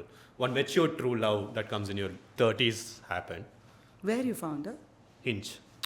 This Yeah. only? This is more this. Oh, I don't know. So how? Okay, which one did you like? Bumble, Hinge. What other apps are there today? Tinder. But one is not. What? What happened? So I thought one is for the LGBT. I thought Tinder was for LGBT. That's Grindr is for Grindr. homosexuals, Okay. which I wasn't part of. Okay.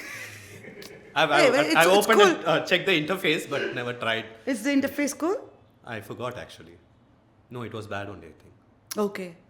because too many dick pics. What does your profile? I didn't like that interface. Apparently, it's very fast.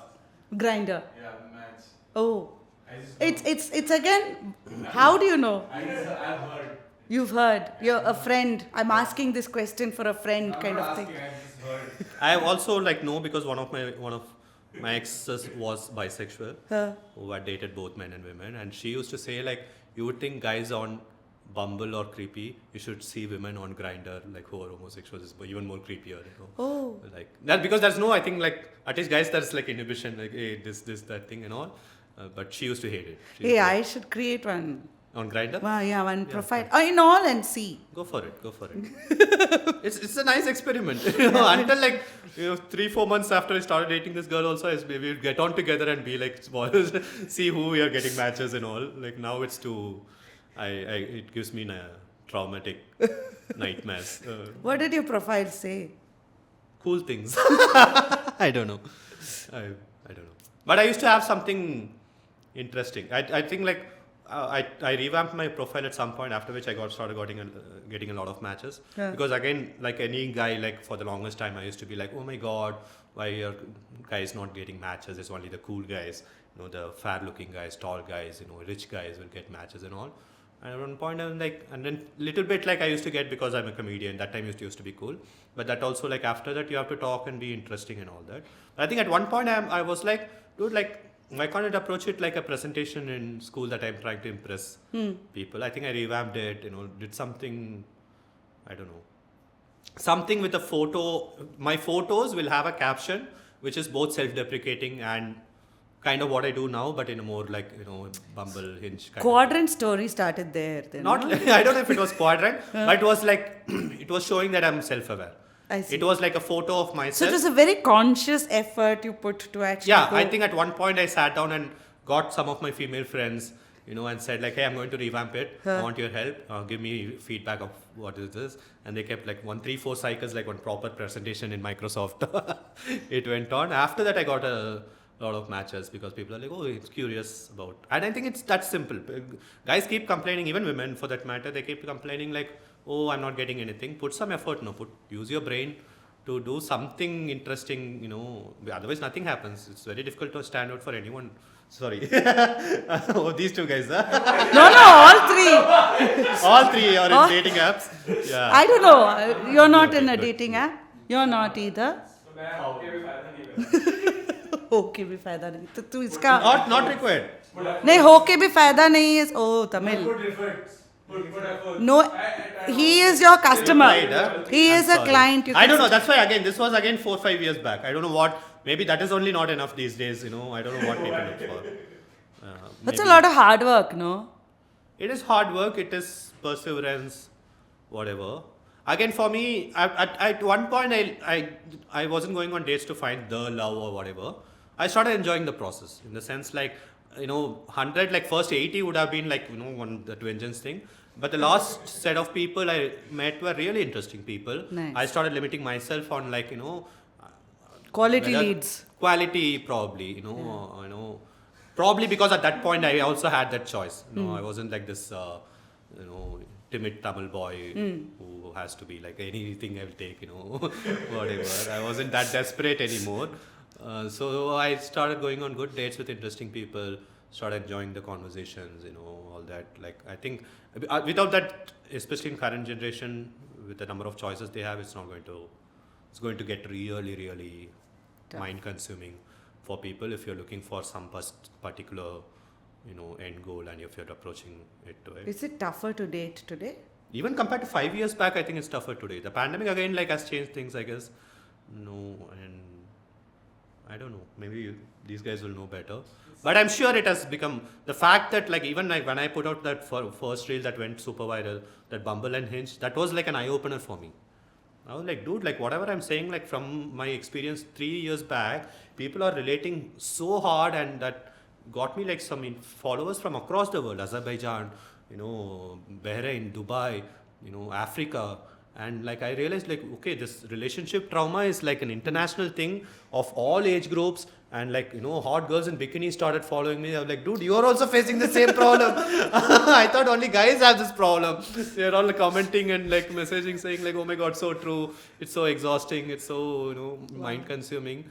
And that's when I was like, oh, probably I think it's gotten worse more than ever, I think. Yeah. Which was your worst date? Oh. No, the laughter was very Kamal Hassan kind of. No, can I get my phone if you don't mind? Yeah. I'll actually tell a story, which might be interesting. I don't know if it's still there.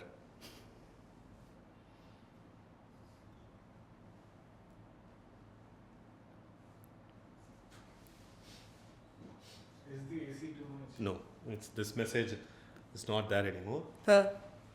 But yeah, the story is simple. I think it's the middle of the pandemic, second wave or something. I think I went off to Auroville again in my bike because I didn't want to stay here. When I came back, the plan was to meet a girl, who was very keen in meeting me, and she said she has just gone through a breakup. She was a fan and whatever, and we planned to meet up. And my plan was, I'm coming back to Bangalore next day. The plan was to go meet her the same day because the curfew and all was still happening. Directly at 5 o'clock, I'll go to her place, meet her, and then come home. And I got a random message from some guy on Instagram saying like, "Hey, don't go meet her, whatever." And I asked this It's a guy- random guy. Yeah, someone I didn't know. Huh. Just got a message, "Hey, I know what you're going to do tomorrow. Don't go meet her." And I pinged this girl asking like, "Do you know this guy?" And she was like, "Yeah, this is my ex. Ignore him. Don't worry, whatever and all." And then I go to a place that evening, getting beer or whatever, sitting and chatting, and I actually too clogged to remember the entire story, but the idea was I got death threats from the guy who said like, "I'm coming to your place." And then while I was at the house, I kind of figured out like they didn't actually break up. It was like an on and off relationship. Oh. And that guy was still living in that house until like 3 days back. And he had a keys to that house. And he's like, "I have the keys, I'm coming with a knife. If you're a real guy, stay there and whatever." And this girl was like, "Hey, let him come. He's one like bacha. He's like one, this guy, this site only will be there." I'm like, "But he's coming with a knife." He's like, "Don't worry, I'm there to save you."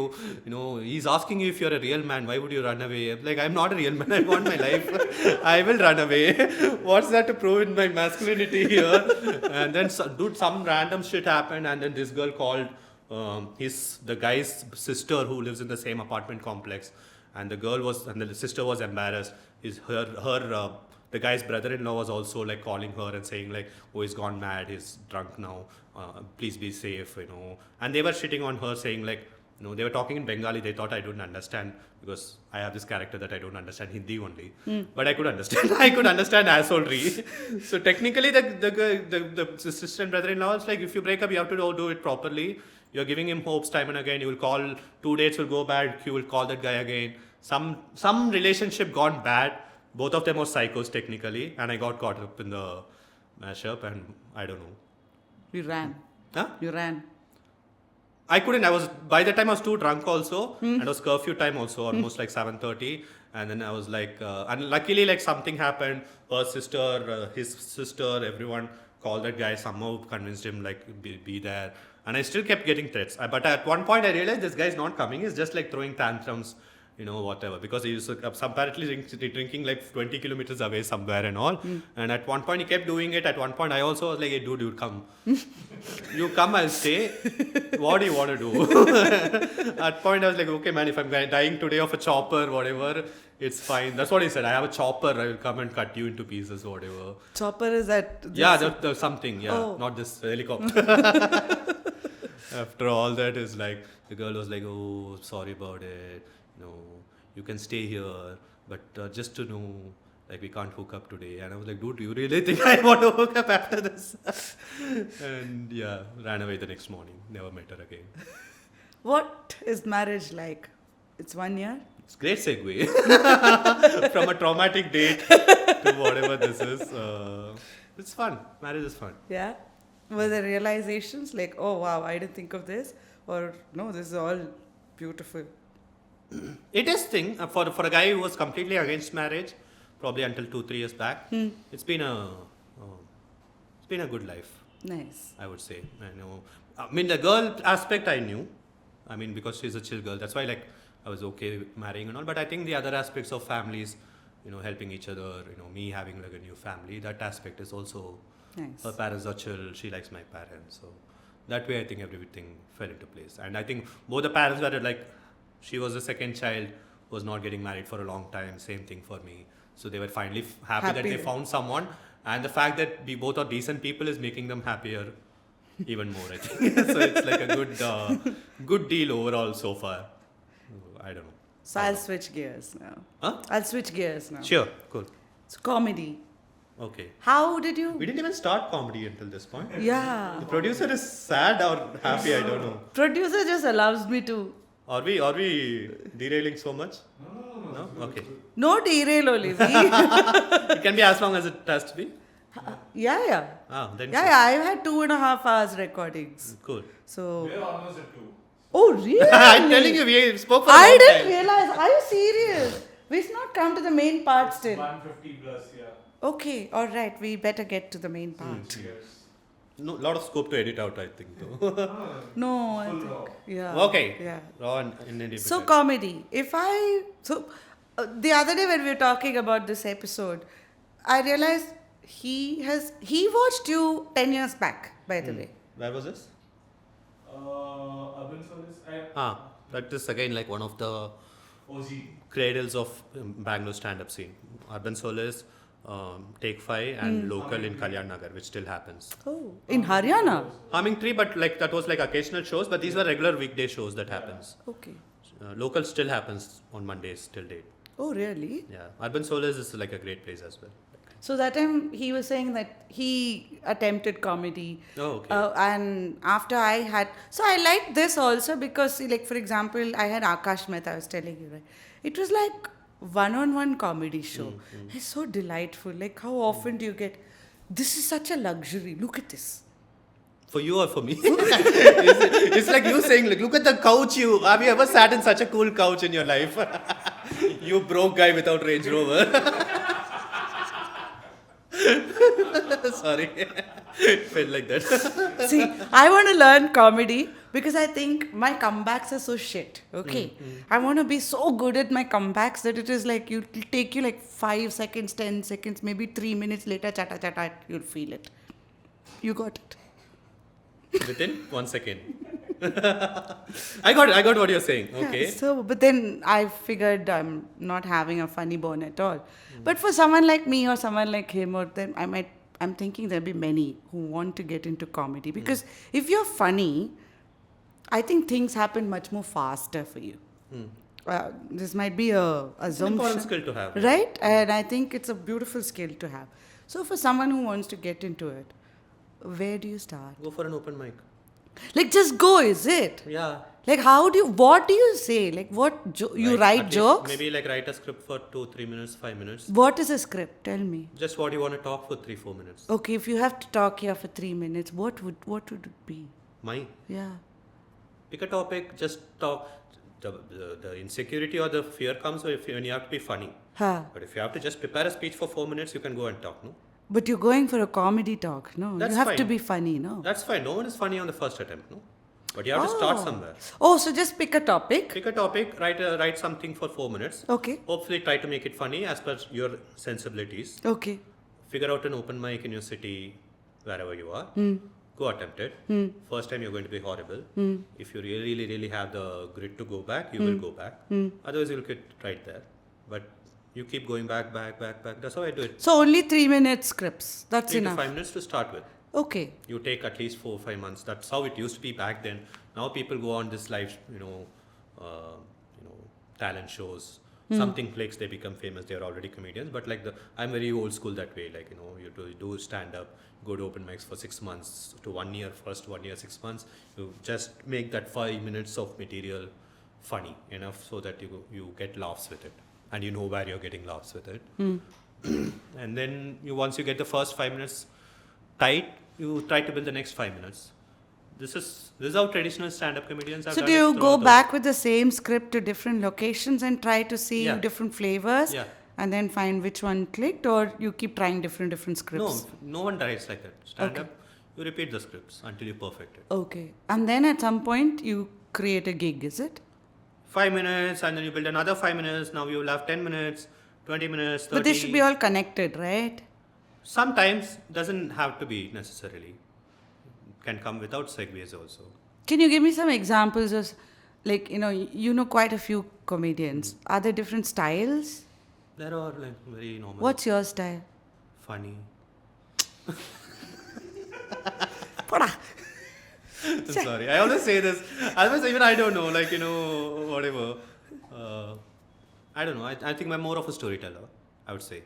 On stage. I like telling stories and inserting observations in between. But yeah, if you want variety, this observational, storyteller, laid back, stoner comedy, whatever.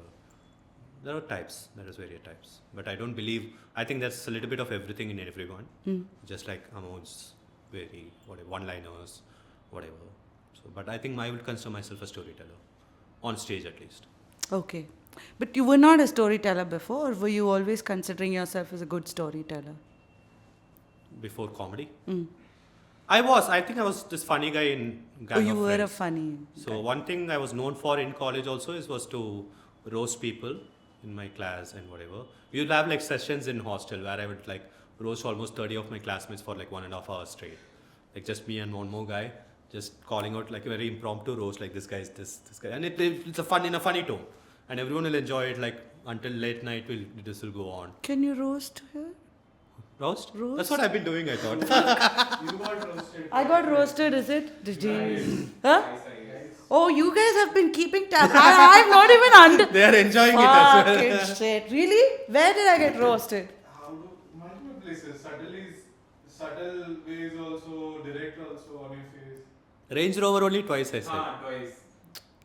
But this is more of a very cordial way. This is Yeah, not yeah, my, yeah, but this see, is like- not my full potential. But like this with friends and all, like I'll go full uninhibited. How bad can it get, your roast? People have cried. Yeah? One guy has gotten asthma, like triggered asthma on a road in the midnight. Not kidding. I'm still guilty of it. I keep apologizing to this guy. He lives in the US, works in Apple and all. But yeah, we were walking back from a theater back 1 o'clock in the night. I roasted him so much, like, he had like asthma attack. And I still said like, you were acting. And he cried. People had to stop me, whatever, I used to get too brutal. And like some of it, I'm not proud of it anymore. I think it crossed that borderline, from roasting to becoming a bully, which I don't recommend. But yeah, now I know, I think more better with the line, I think. So when you roast, do you roast yourself as well? I do a lot of self-deprecation. I think that's why even the Quadrant Trails works. I don't take myself seriously. And when you don't do that, people like you when you roast them even more. This creator economy has been very interesting for me. You got into it, 2015, 16, right? From there. And you plunged into it. How has it evolved? And I feel like I want to have a follow-up question here. Like I follow quite a few of these. I find humor to be such a medicine, such a beautiful medicine. So I follow quite a lot of comedians. And I actually always try to get more comedians into my podcast as well. Where was I going with this? Creator economy? Old age. Not that old. Creator economy. Excuse the auntie. yeah, not. You claimed, I didn't. So creator economy, they talk about it, that it is such a big $1 billion market. While it has opened the potential of one person really breaking all barriers and, you no longer have to be employed and all. It's not an easy journey. And yet, I feel comedians have sort of figured a way to carve out a niche and grow. In other art forms, there seems to be more, you need to fit in to grow. Is it the same here, or standing outside, it looks like anybody can become someone big? I think stand-up is the right amount of mix of being a loner art form, but with just enough collaboration. You can do it all alone by yourself. You don't need this production, like not even like a podcast or a music troupe or any other way, a movie, or anything for that matter, theater for that matter, can be very, very individualistic. But the more you collaborate, the more easier it gets. So there is scope that way to be doing what you want to do. I can sit at home with a whiteboard. I can make people laugh, right? Not a lot of art forms, at least even if you're a musician, you at least need one instrument with you to showcase your talent. This doesn't require anything, just like your camera and whatever at this point and age. That way it's a little easy. But generally creator economy, yeah, it is there. Compared to 8 years, there are a lot more opportunities. At the same time, there is a lot more, competition also. Because now, like, internet has opened up the world to you, to anyone. So people come in, even comedians, right? There are like a lot more comedians who come, and every year I'm seeing, right? Compared to 10 years back, every year probably like 8 to 10 people will start stand-up. These days, every week, some 5 to 6 people are starting stand-up, and they quit at the same pace also. Because they come in thinking like, oh, creator economy is the next big thing. It's going to be big. I'm going to be, myself. Why should I work for someone else? But it's not an easy thing. You can't expect a whole generation of people work for TCS, Infosys, government jobs, Microsoft, Amazon, who are completely dependent on a paycheck. Not just that. We don't know how our company makes money. How many of us who work in corporates actually figure out, even in startups, like 50 people startup, know actually how your work is translating into money. That process of business, that process of actual, this money game, we don't understand. And for the whole generation which did it, like suddenly you can't be like creator economy, you put videos, money will flow. No, there is like a nuance to it, there is like an understanding to it, there's hard work behind it, and more competition also now. That's why people are getting more intimidated also by this whole, as much as it's a cool term, it's not going to be easy, especially for Indians. We are not used to it. Like some white guy in San Francisco will do a startup, it will become big, and we get proud saying like, hey, I work for Amazon. That's our biggest pride. Not like starting anything. In hindsight, I would say I would have a lot more respect for a guy who started this like little shop in Koramangala, has run it successfully for 10 years, than someone who says like, hey, I'm a principal engineer because someone paid me for like. And I'm not saying they're not talented, but our talent is very particular. Yeah. We can execute instructions very efficiently, for that matter. Yeah, I feel this is a very entrepreneurial, but a solo entrepreneurial of one man army sort of thing. And then you are everything: marketer, seller, creator, everything. Even chaprasi, I think, at some point. But there you have a full army helping you to grow. True. And it's very different. So would you recommend this to people? Anyone, yeah. To try stand-up, yeah. To anyone, I would say. Try at least once. What's wrong? Okay. Just worst thing, yeah. It's an experience like scuba diving. And it's one of the cheapest experiences, like cheapest adventure sports you can try, right? Trying to make people laugh in a public forum. Did people laugh first time when you went on 9. stage? Couple of times. But it was very that Couple or? couple of laughs I got Okay. during my First time. Laughs again, that time the expectation was low.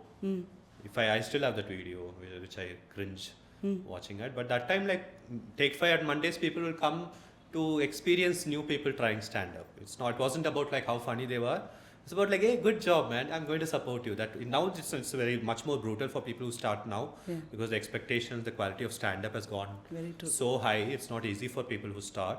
That time, people were more giving, like just a fresh perspective, or like my first joke was about like how my Hindi is bad, or whatever. People are just laughing at the idea of it. Is your Hindi really bad? Now it's improved. Talking? Probably like the last 6 years, ever since I started stand-up, it has improved. Again, by watching Hindi stand-up comedians a lot.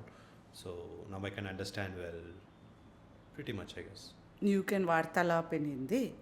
I don't talk though. I don't talk, I can understand. I don't talk because it's funny. I was just checking. Yeah. You see. See. Correctly understood. No. Vartalab, like on Vakil you are saying. हम हिंदी में बहुत निपुण हैं. No. I'm I didn't shit in hear Hindi. this, sorry. हम हिंदी में बहुत निपुण हैं. Nipun, what is Nipun? Excellent. I heard nipple first time. Sorry. Sada Shivan ke vande gyana. You know that? Sada Shivaki Onde Gyan. That is Kannada. Only one Focus. focus for the Shiva. Oh no, sorry.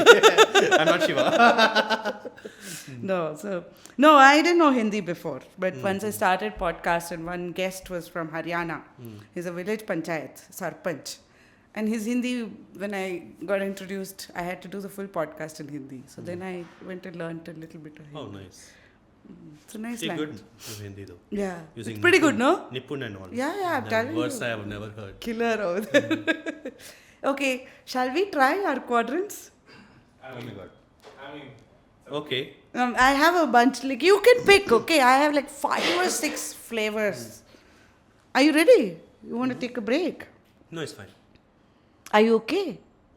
Yeah?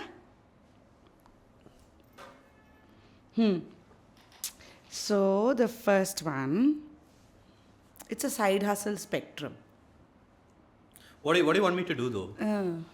Quadrant. I want to figure out. It's not like... I want to see you do it, and I want to understand how the quadrant model works. Because I should show you how all I've tried to understand. I don't know. Like, I don't know if this is going to be helpful. I can give you my ideas on how I'll approach Okay. it. What is the... How do you go? Okay, one idea I'll ask you. Hold on. I think you should give a little bit introduction for people who have no idea what quadrant is. Dude, I Or think do you people assume know all you. your followers will. Yeah. I think people will. They'll figure out now. Okay. Okay, dating 3.0. Swipe versus soul. Swipe versus Soul. solda. Soul. Soul. Connection, I don't deeper even understand the connection. swipe and soul. Okay, doesn't work. Is it like Gen Z terminologies I'm not getting? I don't No, know. it must be my. They also don't know. It must be my. Hmm. Cut all this, okay? Hey, edit all this. Okay, side hustle, passion, paycheck, security, risk. Passion, paycheck, security. Again, I'm not able to... So I saw that okay, let me ask you. I saw your quadrant has 2 by 2 matrix. So passion, what is the other one I said? Passion, paycheck. Paycheck, security, and risk.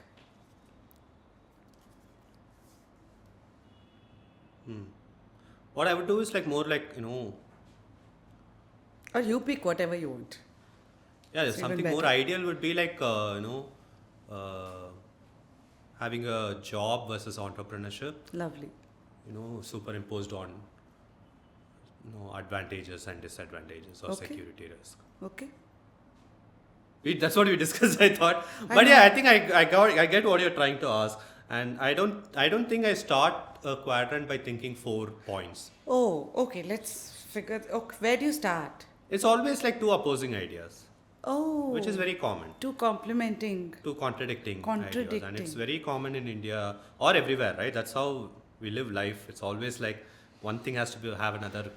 Rajnikant has to have a Kamal Hassan, Swiggy has to have a Zomato, Indigo, Air India, school, college. Let's Male, do Swiggy, female. Zomato. Huh? Let's do Swiggy, Zomato. Swiggy, Zomato. That's what, like this 2 opposing ideas, it's unlimited, right? It's a never-ending thing of anything you take, there is an opposing, podcast versus stand-up, whatever, you can do those 2 opposing ideas comes very naturally. That is very easy. And like I know like a bunch of introverts versus extroverts. Next thing I'm doing is mountains, beaches, whatever.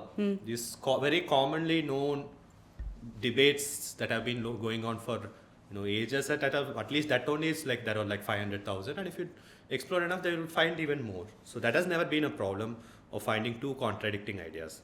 That's the easiest part, and that's always like I always have an idea of what I'm going to go for the next month or whatever, which will be in the back of my head.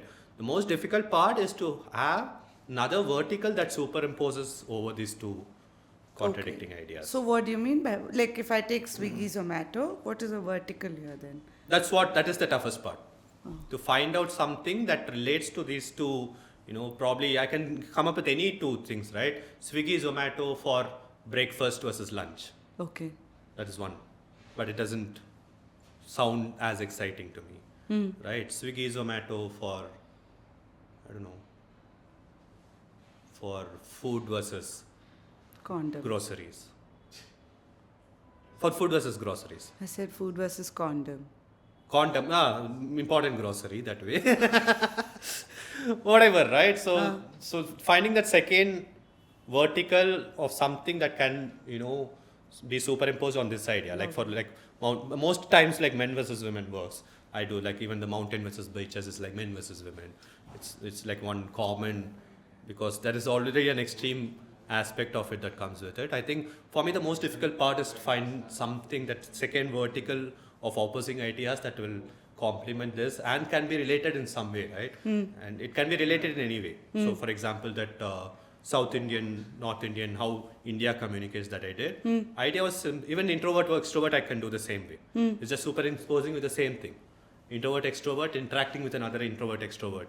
How does it happen? Oh, it's So if like one person, there's always a relationship and adjective, not an adjective, like a like a verb attached. like Chennai versus Bangalore, I was like, what happens when a Chennai guy lives in Bangalore, Bangalore guy living in Chennai? So living in is like the keyword. So I have to find the keyword or the relationship that I'm going for, and the opposing vertical. These two will be the most difficult part. Once I'm convinced with something that I know can be like, made funny or like can have like juice, then I go for it. And once you figure out that vertical, the second vertical, the first vertical is always there. Simple to find the first opposing contradicting ideas. The toughest challenge is to find the second vertical of something that can work around that. Once you figure out that, filling the 4 quadrants is comparatively easy, I feel. It will come naturally. You're not telling much, you're just adding punchlines here and there. And for me, the second most important thing after you find the vertical is to find a driving point. Like the final driving point. The last line. That I'm going for. Not just a line. Once you're comparing with all this, what's the point of like comparing? That shit. It's like it all I think naturally comes. I don't know how famous it is in Kannada or Konkani and all, but in Tamil, like there is a huge debate culture. They used to call it Patti Mandram. Every Pongal, every Diwali, there used to be like a. Have you guys seen? What? Debates happening in TV, like Patti Mandrams they call it. I don't know what it's called in Malayalam. In Kerala, we had like huge crowd debates. They will have 3 people start talk in one topic and the other 3 will talk in another topic. There'll be a final judge, who will like finally give a verdict. Used to have that in school, but I've not seen it. That's what I said. I don't think it's common even in Hindi and all. We should have it more, no? Yeah, Everywhere? it used to be like, there is a very famous guy in Tamil called Solomon Papaya. He used to be the judge for any of these famous debate competitions that telecast in Sun TV and all on Pongal, Diwali and all. And it's like people will be very curious to say what he says at the end of it. Because like most of the times like he 3 people will talk on one side, 3 on the other side. And the final judge is whole, and his persona became famous as this guy, the judge, was that he will roast both of them.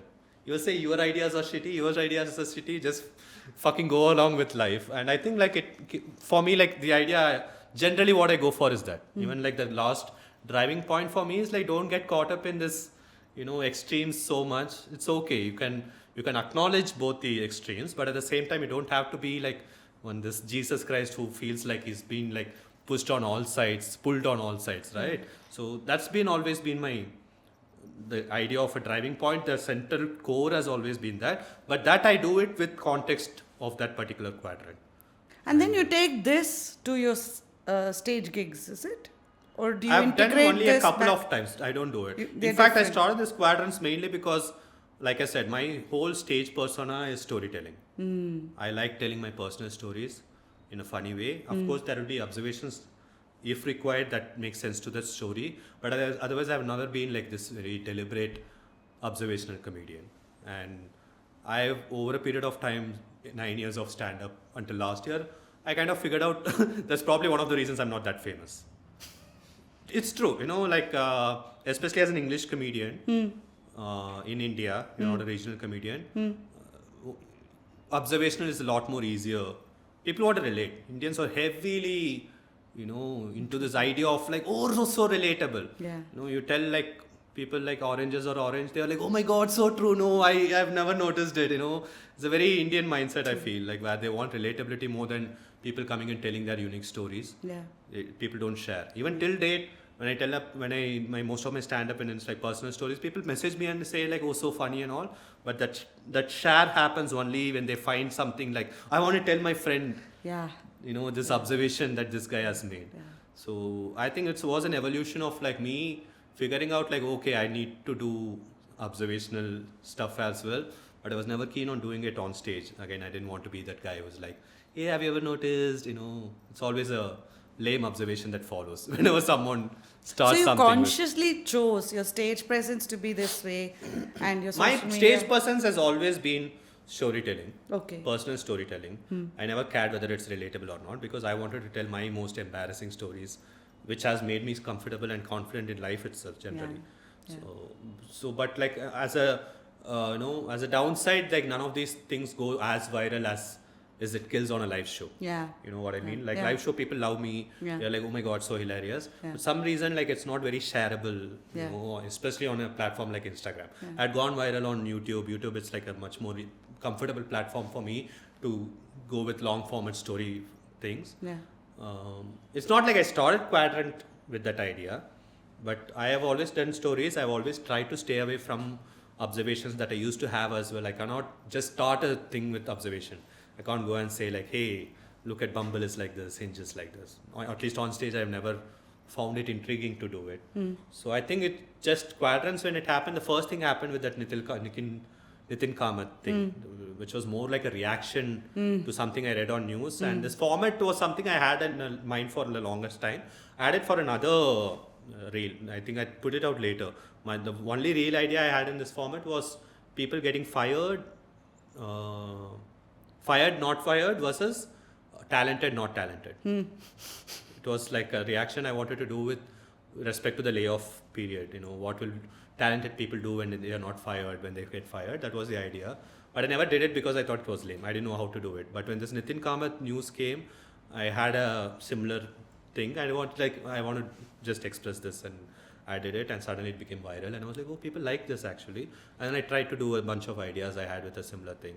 And then it became a regular outlet for me to let go of all the observations I've all had for like the last 10 years, right? It's not like I've never known. True. I could have done like my Bumble Hinge jokes or like talking about Indigo, Air India, all that like 5 years, 6 years back only. I just never did it. Never excited me to do it in that format, but this format excites me. It's like I'm not charging people money for telling something they already know, but like people like it because it's observational, it's relatable, and visually it's appealing. Like there's something that teacher vibe, and for some reason I felt like the way I say you, not saying like we are doing this, it becomes personal, I think, People want to be shat on for some reason, they don't want to be like, at least on Instagram, like one-on-one so way. For me, it is like whenever you do this, I'm trying to see where is me in it, like, when you do the comparison. True, yeah. So some reason, like I think when you say we do this as Indians, more than that you do this shit, it becomes more personal. And turns out like I always known like observational comedy is the one people who like to share, it's not like other things are not funny, just like when people have to share something, it has to be relatable, which is the downside of doing other style of comedy in India as well, especially as an English comedian, which has to change. I don't think it's the case for it. I know some of my favorite comedians, American comedians, are personal storytellers. Who's your favorite? I have a bunch of them, and it has changed over a period of time. But still, if you want storytelling comedy, one of my favorite is Mike Birbiglia. He's a very famous guy. He does a lot of British theatre as well.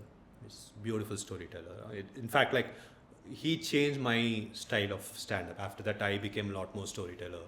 But like I have evolved. Like I started with people like Gabriel Iglesias, Kevin Hart, and then there was like a wave of. I used to love like Chappelle. I still love him. Dave Chappelle, Bill Burr, Patrice O'Neill. Do you know these names? Yes, Living in all US, of you them. might have heard a lot of these. Yes. Patrice O'Neill, Bill Burr. Patrice O'Neill is still one of my favorites. Till date, if I go low, I'll go back and watch that uninhibited honesty. I think even all these people have inspired me. Yeah, And I found this guy Jimmy Carr. Jimmy Carr is really like brutally. It's like even for that matter, Ricky Gervais. My style, if you closely observe, a lot of it is at least the Quadrant reels. Yes. Is a lot of inspiration from Ricky Gervais.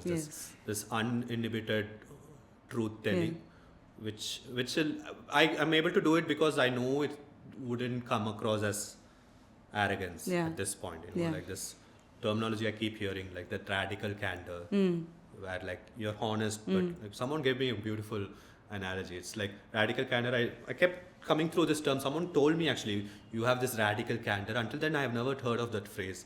And I got that book. There is a book called Radical Candor. I'm trying to understand what I am doing only. And another friend of mine told, like, have you seen those, these temples in like villages and all where like this Amman gets into the body of someone and they will be like, you are a fucking truth, you will know that they are so brutal, but you know that it's coming from a very place of this love and, that honesty, like this mother's love being so, annoyed with the kid is like, don't fucking do it, Yeah. And people like it, people miss it, I guess. It's a very human thing, need for someone to be told like, don't shut up and don't do it, or do it Yeah. with like that honesty, with that anger, with that love. Yeah. This right combination. Yeah. And especially a third person, like, you don't even Someone know you the don't person. know. It connects with them. Yes. Yes. And Take the board. do what? You pick a topic because we set this whole thing. Oh my Otherwise, God. you would have been sitting somewhere in a garden today. No, like I said, same thing will happen, right? Like maybe like take the same thing, Swiggy and Zomato. Okay. This is something that's been on my head. I don't know the second Vertical. vertical. I've gotten ideas. Blacks. Can you switch it to Like what would your options be for the second vertical? Like you said, groceries Condoms. versus Food. food. Can we switch it to black ones? Sure.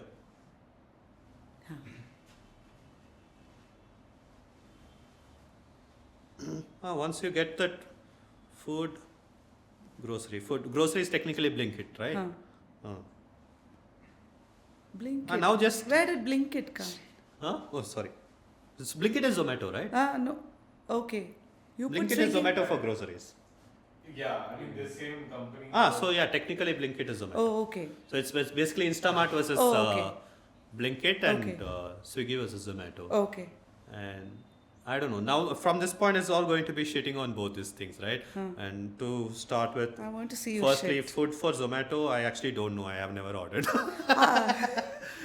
See, that's how it comes. It's honestly, I haven't ordered. I know it's just shitty. And Swiggy for food, I've never ordered food on Swiggy. Actually, I have. Yeah, From where? there's one Italian restaurant. It's only the same. On thing. Zomato. Yeah. Zomato I use mostly for booking places or checking out a space. Oh, really? Yeah, dine out basically. Oh. And Zomato Gold, which is for offers. Will you use that? I used to. Now I don't have the subscription anymore. But yeah, you have a lot of ways to shit on Zomato. No one uses it, I guess. Or some people use it. Some people use literally only Zomato, but I have always been using Yeah, food. I've been a Swiggy Yeah, person. you know, at least with Swiggy, you know how they are scamming you. Yeah. You Zomato, one thing I've seen, actually, that's true. know. See, this is what I do. This is like just talking honestly and people relate. It wasn't funny to you, no? See, roast is working very delayed with me. Yeah, your roast also now other people are not understanding. You asked after 1 hour, it's like, I got roasted in this one, huh? Oh my god. No, but Zomato actually cons you also, I think. Please delete this. What they do, no? They tell you discount, buy this card and True. all So that stuff, and then If I have to talk about Swiggy food, that's the first thing, right? I will just how all they scam you. The coupon codes, Yeah. delivery they say like 50 minutes Yeah.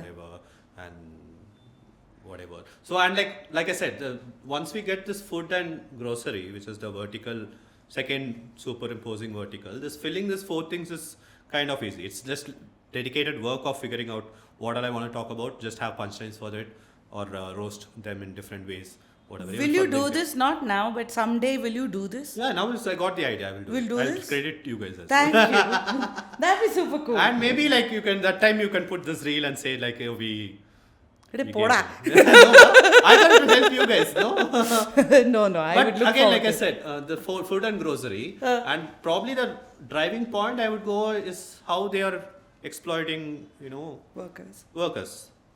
Yeah. I know for already that's where I want to head. Yeah. Whatever happens in these 4 quadrants, that's what I want to go for at the end of it. Yeah. Hopefully in a funny way. Yeah, But I don't know if it's like social consciousness or whatever. yeah, But immediately that's what comes to I my mind. agree. Maybe like other things as well. yeah. But so once these 2 are figured, I can fill these 4 quadrants very easily. I know the second vertical. I know the driving point I want to do. This is very helpful. I think it's helpful in multiple ways. In a way, in what other ways? Like I struggle, so from you could gather this, I guess. My sentences are very long.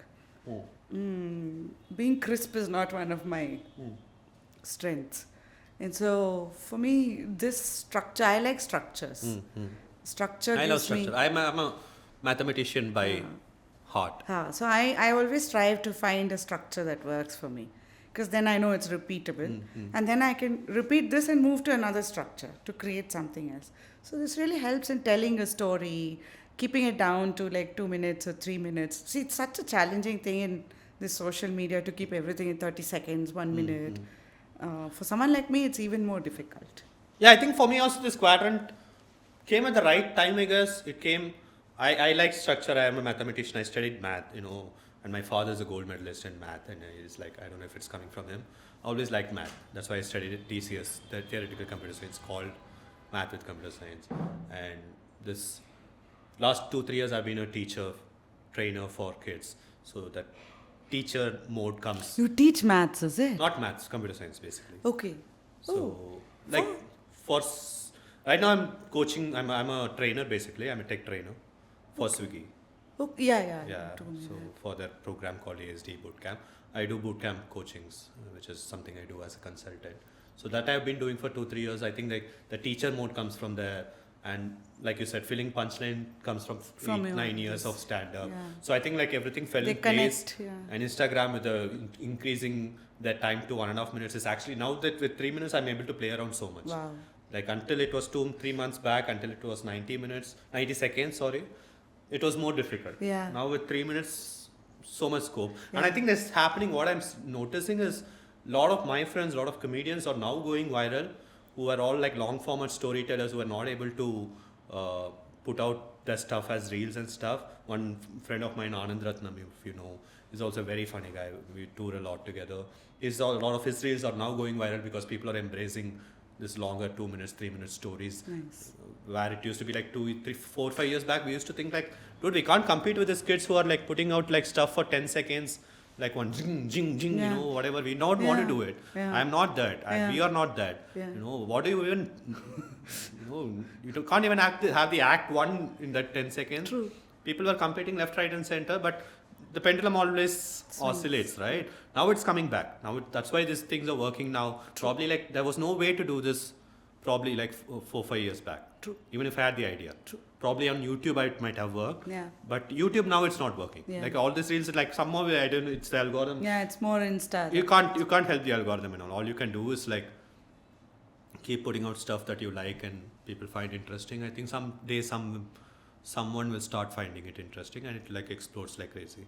But I genuinely feel like there is a resurgence of long quality form content over like I'm short. hoping.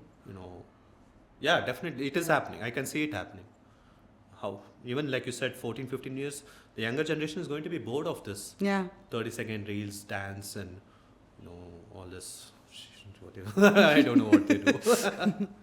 If you were to recommend someone as the next guest here, do you have someone in mind? I'd say my close friend Suman Kumar. Okay. He's the writer of the Family Man web series, Farzi, Guns and Gulabs. I also assisted him in his directorial venture in Tamil, Ragutata, the movie, if you know. He's also a comedian. Okay. We started around the same time. He has been a great mentor to me for the last 10 years. He's probably your age, 40 something. That's not rude to say like he's your age. That's offensive to him if you get offended. So yeah, very interesting guy. Like a lot of my life perspective changed because of him. Nice. I still call him Mangalam Mama. He's like one older mentor to me. It might be an interesting choice. Lovely. So, Lovely. great writer, one of the best screenwriters in India currently. And people know Family Man, Farzi, Guns and Gulabs and all as a Rajan TK project mostly, but the backbone of the writing is him. Suman Kumar. Hey, I actually follow him. Yes. Probably, yeah. Family Man is that guy that Manoj Manoj Bajpayee. Yeah. Irfan. This I have to cut it. You don't know Family Man? You haven't seen Family Man? I have seen. This generation will get offended, I Wait, think. he's this guy. He's Cop. got a double role, right? He's working, but he also has some CID Double life, or something. not double role. Irfan is dead, by the way. Yeah, fine. Thanks. Okay. Well, thank you She so meant much. Irfan Pathan. Yeah. Who? Irfan Pathan is a cricketer, right? Yeah. Oh my God, great. GK. Well, thank you so much. Cool. Navin, it was a delight. Good friends. Can always call you, I think, going forward. Sure, why not? Yeah? All right. Well, thank Cool. you so much. And thank you Thank you, ladies and gentlemen, for watching this episode. Next episode, Bombay, Bandra, whatever. What Bombay Bandra? I don't know why. For some reason, this is my impression of a Bombay guy. So you want to bring... So you did the intro. You want to do the outro as well. That's what I tried to do. Do that. Subscribe. And Oh, okay. We can probably do that as a thing. Like, subscribe. If you actually liked, if you actually don't like. See, anything you do, no? I'm going to come back. Yay! That's one thing I've been wanting to do. That is so cool. Follow and like when Subscribe. people follow and when people like. Because like every reel is like there is a different equation I'm trying to track. Some reels have like great shareability, Yeah. no follow factor. Yeah. Some reels like no one shares but everyone follows. Yes. So that's one reel I wanted to do. But this is something you have to both follow, like and subscribe. Like a real Bombay guy. Thank you so much. Thank Cool. you.